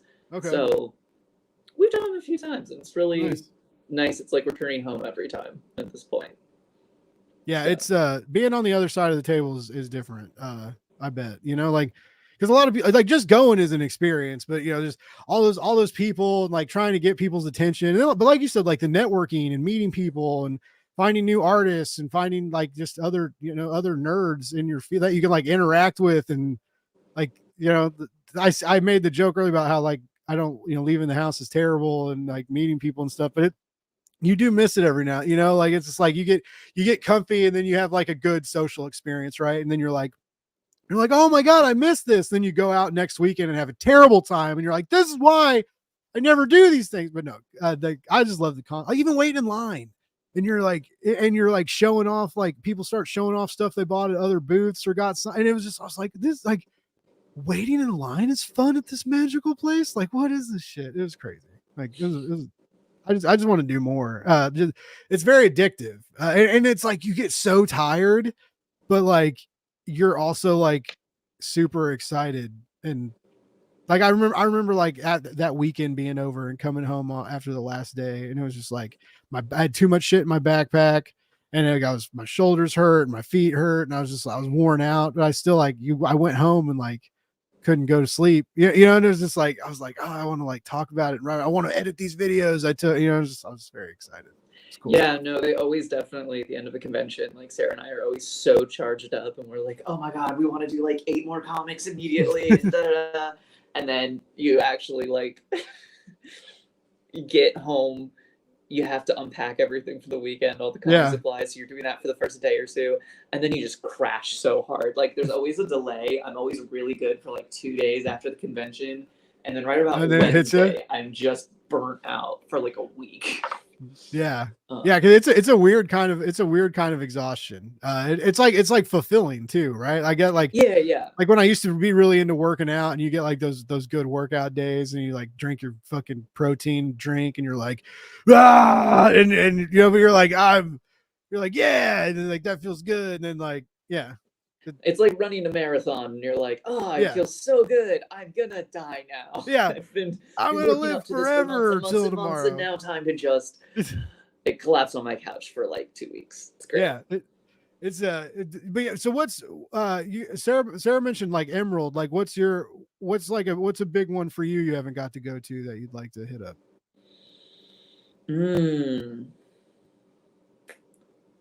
Honestly, probably Emerald Comic Con as well. Really?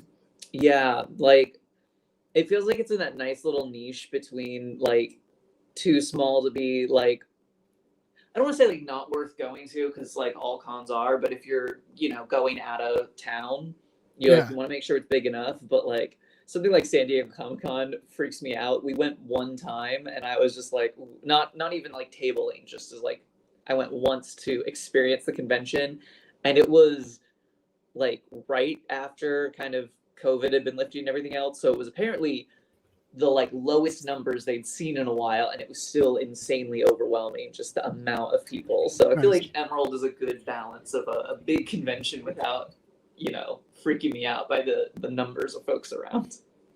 I was gonna bring Sarah back in and fuck with her and be like, yeah, I can't believe Sarah did that either. Oh, whoops, no. But you were like telling a story, and I was like, I can't cut her off in the story. What's up, Sarah? You're muted. Oh, there you Hi, go. sorry. My No. computer decided to crash, and I was like, that's rude. Yeah, hey, it came back quickly. That's cool. Like, I guess I panicked the whole time. I was like, you're like, oh, my career's ruined. No, all the shows. No, you're fine. You're fine. We talked a little bit more about conventions, and I asked Alston if there was like a different con they wanted to go to, like kind of like big one. They agreed, Emerald. That's Seattle, right? No, Mhm. yeah. Okay. I had a friend back when I was working on Talking Dead that he went to a lot of conventions, and he was like your guys' comic, like, and you guys as people would just be like the bells of the ball at Emerald City Comic Con. Like, it would just be like just perfect for your vibe. And I'm like, I want to go. I would think you could panel too, honestly. I mean, I would listen to you two talk about your Kickstarter successes and trial and error stuff over a lot of people. I just like I said, I just That's think so hard for me to believe. Right.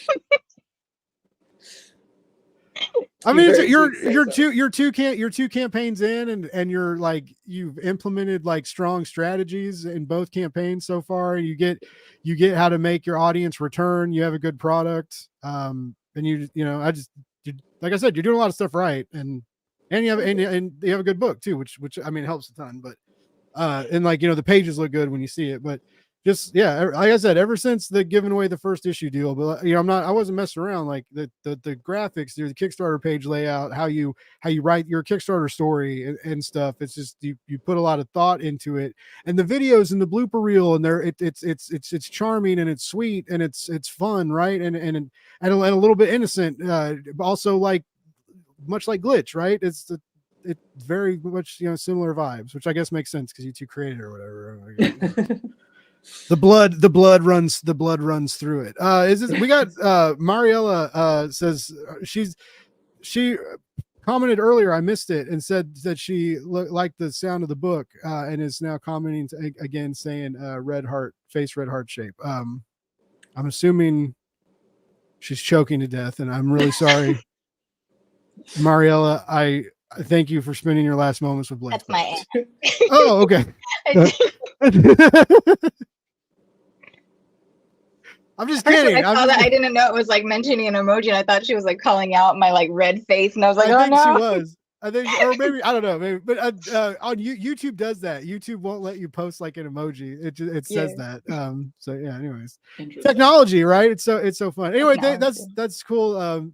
Thanks for tuning in. That's cool. My family has never. They don't know what the fuck I'm doing. My sister did back the anthology. I thought that was cool. That made me cry a little bit. I teared. And she gets married in 2 weeks. It's so gnarly. She's getting married on October 13th, on Friday the 13th. It's a surreal thing. Nice. Yeah. Like my sister got married in May, and I was just like, what is happening? I know, right? So weird. Like, oh, and he's cool. Like I like Kyle a lot too, and he's a chef. And so all of us can cook, and so like family dinners are better. Like, he treats my sister really well, it seems, and they get along and stuff. And I don't know, he scored a lot of points with me this last year.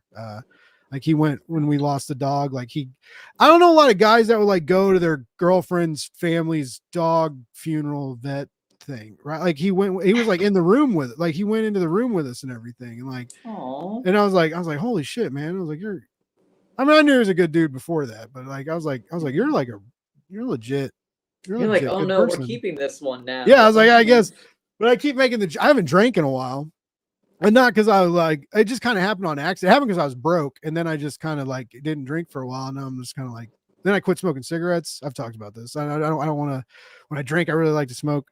They just go, it's hand in it. So they go so wonderfully together. Like anyway, but I haven't drank in a while. And I keep joking that I'm just going to get lit for the wedding. And cause I have 2 families to embarrass now.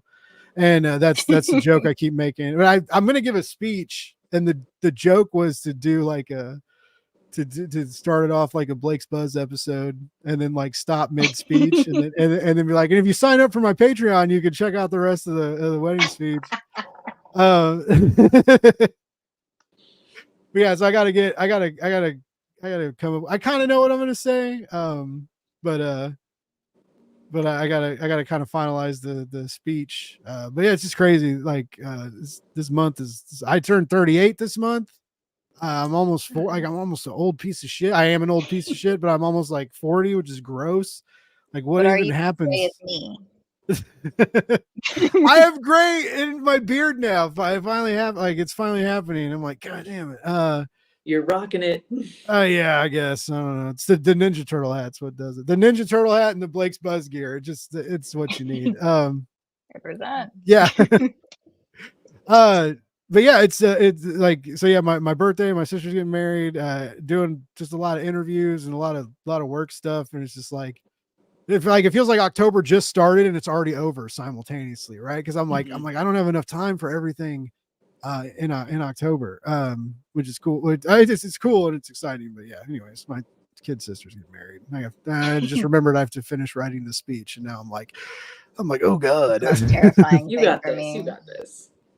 No, I got what?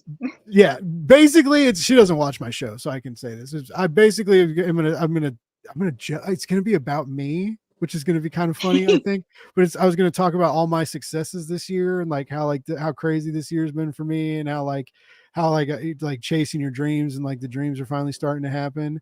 And then when everybody gets to the point, like, is this motherfucker just going to talk about himself the whole time? I'm going to go like, and I was going to like, and one dream I didn't realize was to see my kid sister happy and seeing that. And so like, that's the kind of plan I got. And I'm almost crying saying that right now. Like I feel like that'll land pretty good. So I got to get the initial annoying length down, the solid you have transition. to like just cross that line without it being too much and like get booed off stage or something. and then the big hit, right? And then I got to end it too. So that's the rough outline. Ronan says us writers, we just want to make people cry. Yeah, you gotta make everybody cry. I remember I gave a really good speech at my uncle's wedding. I usually give speeches at funerals. Because when I was a kid, my dad told me that if you can make someone laugh at a funeral, that means you're a special kind of person. And I think a lot of times people need to laugh in those situations, right? And I did that. Like I've given like some speeches at funerals and like told stories about friends and stuff and like made people laugh and then people like, I remember my buddy's mom came up to me after his funeral one time and she was just like that was so like, thank you. And she was like, I haven't laughed in a couple days. And then I was like, and it was just like, anyways, my moments are usually at funerals, oddly, which is like weird. I know, but that it comes from my dad saying that and me thinking that like I had to, me being like me who I am and being like, let's liven up this funeral, like, I guess, right? And so, but I gave a good speech at my uncle's wedding, and I was unemployed for a while, like even before when I was young and in college, like in between degrees and stuff, and my family was kind of like, "What's this dude doing, guys? Like, what? He's not doing anything." And I gave a speech and I was like, Aunt Jenny coming into the family is pretty cool. And I was like, you'll like it, Aunt Jenny. I was like, this is probably the best family an unemployed college student could ask for. And like everybody died laughing. So yeah, anyways, I just got to live up to that, and then we'll be good. But yeah, that's You'll do my great. that's my life. That I just randomly made the end of the show about me for whatever reason happened. You didn't get into your life as a bouncer, so there's something. Yeah, I didn't. Yeah, I didn't talk about my MFA either. Sorry, you didn't win the Blake's Buzz Bingo. Whoever had that card tonight. Maybe next time. But yeah, it's exciting, and I just love October. It gets less like I like fall. It cools down, and buy stupid candy because it has Iffy here in vampire things on SoCal. it. It Oh cools yeah, down, then it gets well, hot, and then it cools down, then it gets hot. yeah. There's 90 in Kansas City today. Like supposedly it's supposed to be like 60s, 50s by the end of the week though, because like some cold like autumn's blowing in. I guess I don't know. We'll see. But yeah, I'm big, right? So like I sweat, and I would rather be cold than sweat. It's me, like cold and dry, as opposed to the other one. The hot and soggy, I guess. I don't know. Like no one wants a hot and soggy Blake, right? It's just not on the menu for anybody. Jesus Christ, sorry. Anyways, as we mentioned before, there's this really great comic book. There's this really great comic called Glitch on Kickstarter. Yeah, go. And the wasteland is hot and dry, so no. We also don't want a sweaty wasteland. Yes. Nice. But it's live right now, and you have 9 or 10 days left. Just hit 9 because it was 6 p.m. Pacific. Nice. It's kind of I've kept you guys on my show so long. I sucked a day out of your fucking campaign. How cool is that? I'm like a Kickstarter vampire. I feel more powerful now. But the link is there. It's in the YouTube description. We've posted it everywhere. Sarah and Alston are great about sharing campaign stuff, and it's easy to find if you want to get the Glitch. Trust me, everyone, you can get the Glitch. And so I really encourage you to do Sarah, that. link in bio, Landauer. That is it's my catchphrase for 30 days. Speaking of, Sarah, you want to where's the best places to follow you and stuff these days? I'm still active on Twitter. I refuse to call it the other thing because I think it sounds dumb. Sounds dumb as fuck.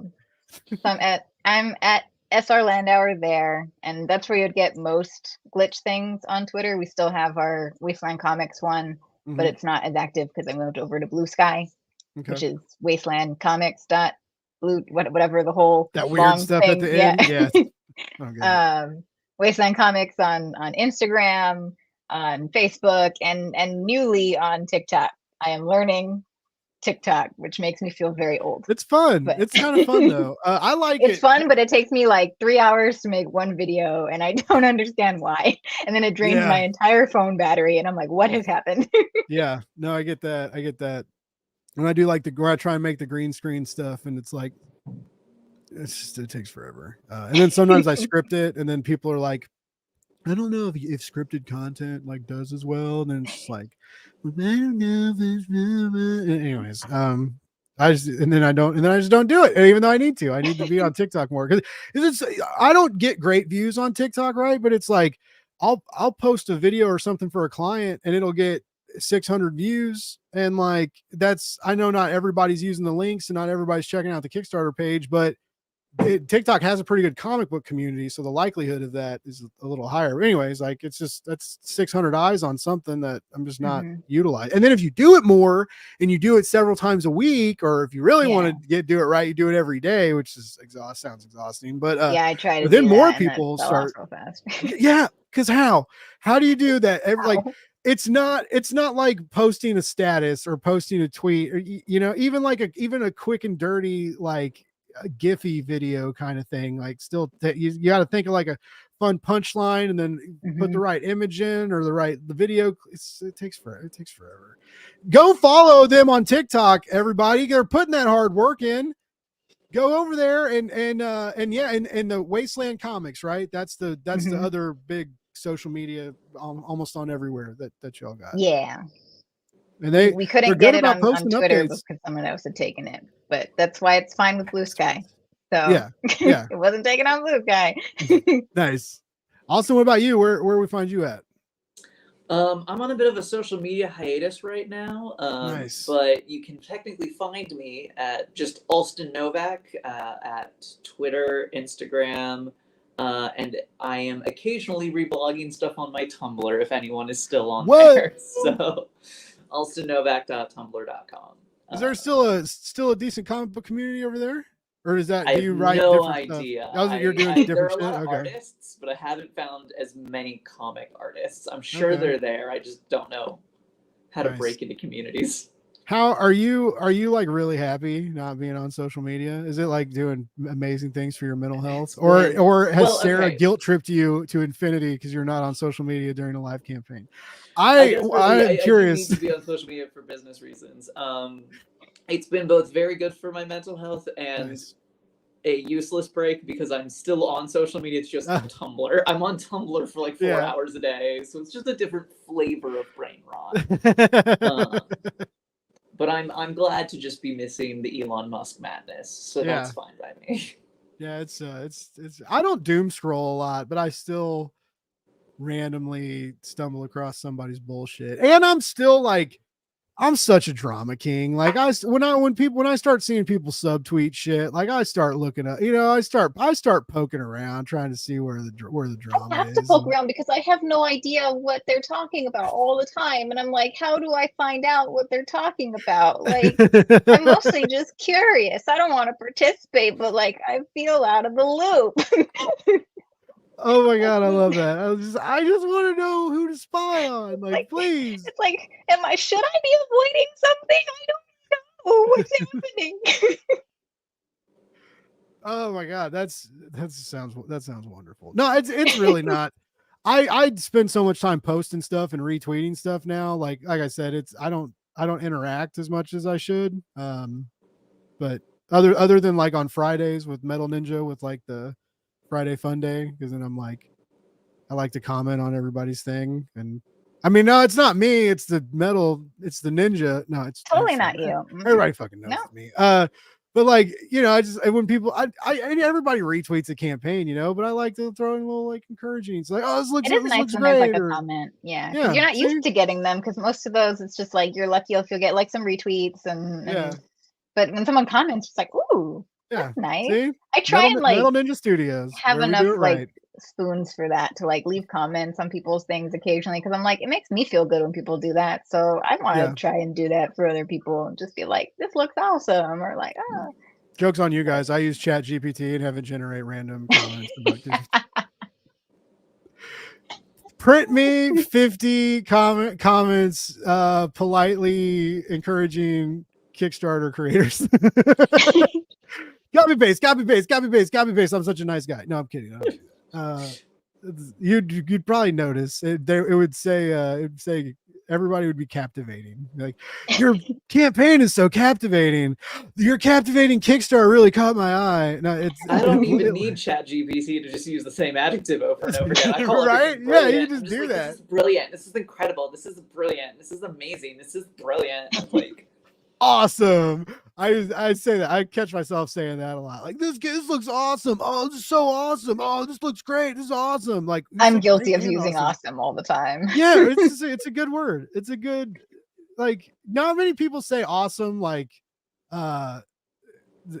negatively. Like, I guess it's hard to be like passive, like you're just being like, you're like subtext or anything. It's like, no, awesome is usually just awesome. You're not like interesting. Changes. Yeah. Yeah, that's neat. Interesting. That's clever. That's, we can't even like, oh, that's awesome. That's still say it's all. I can't do it. That's it doesn't work. That's awesome. That's a question. That's different. It's can't make it sound bad. Anyways, aren't y'all glad that you tuned in 2 hours to just take this wild ride of Blake's Buzz, getting to know these two awesome creators, and hopefully getting to know Glitch and wanting to check it out and back it, because I really do. It's a great book. And it's a great book made by great people that are doing great things in the community. And I think more people should pay attention to you both, because I think you're doing things right. And you're just very kind to people. Even like showing up to shows and stuff that have you on and like popping in the chat and saying, hey, and had fun. And it's just little stuff like that means a lot. And it's nice. You're just too nice. You're just nice. You're just you're nice. Can I just mention that you're nice. Really nice. You're both just nice people. I'm just not used to nice people. Everybody out on my show's a dick. No, I'm just kidding. No. Hundreds of dicks. I can't believe Sarah's watched so many of these episodes. No. But I really do. I love the comic, and the new pages I got to see look great. I'm excited to see. Congrats on no spoilers, by the way. It's very impressive. I did good. It's a challenge that right? I'm like always curious. I'm just like, I give them extra pages. Will they spoil anything? Yeah. I've gotten pretty good. When you have to sign an NDA for work, you kind of get a little more. You're like, oh, I gotta be careful about what I say and don't say, and show and don't show. So I'm a little bit better about that now. But yeah, I also wouldn't want to spoil it for anybody. It's going to be a fun new issue to read, and I hope you both keep going. I hope that the joy and fun stays alive, and the excitement you get on these campaigns stays with you, and I hope to see you back for many more stuff in the trade and anything else. Please, for the love of God, make fucking stuffed animal. This is what I think. That's just what I think. What do I know? I'm just kidding. I know a lot. I know that little stuffed space fox would look good on a lot of shelves and desks and bedside. Just imagine him with a little bandana. Yeah, a little bandana. Maybe little goggles. Oh, we know if you had the little goggles, that'd be crazy. Oh my god. Anyways, everybody go follow both. Well, I mean, I guess follow Alston, but don't get mad if she doesn't follow you back, because they're not online right now. But yeah, make sure to back the campaign and keep track of these two, because they know what they're doing and they're making cool stuff, writing cool words and drawing pretty pictures. So what more can you ask for? Other than, I guess, weird drama subtweets. Maybe next campaign y'all can go dark and make it weird. I think in our entire social media history, we've gotten like one troll comment on things, which is, part of like a nice thing about having a smallish following. But it's like the first time we got one, I kind of like went to our team Discord and was just like, do I respond to this? Like, do we have fun with this? Are we small enough that we can afford to just be snarky back? Like, what can we do? What they say? Was it like a? Well, because we did like an asexual awareness week post or something, okay. And it was just someone saying like, oh, thanks for showing me who I don't have to follow, or something like some stupid troll saying like that. And I was just like, nice. I can't remember what we wrote. Like, we did write something in response. See you later. Just like, it was just like, cool, glad to not have you here, or something. Yeah. Sucks on you, bro. You missed out on an awesome space adventure. Like, that sucks. People suck. This was awesome. Thank you so much for having us, Blake. Yeah, no, this was a blast. And again, links are everywhere. Go follow them. Go back to campaign, and everybody who hung out tonight and commented and is still here. Like, thanks for hanging out. That's so awesome. Thank you. And unless you two have anything else you want to shout out, I'm going to play the music and set you free. Thank you all. I love you all. Love more, hate less, read comics. We'll be back on Wednesday with Gary Proudly. And I hope both of you have an awesome night. And thank you again for coming on the show. It's great to catch up with you. Good night, everybody.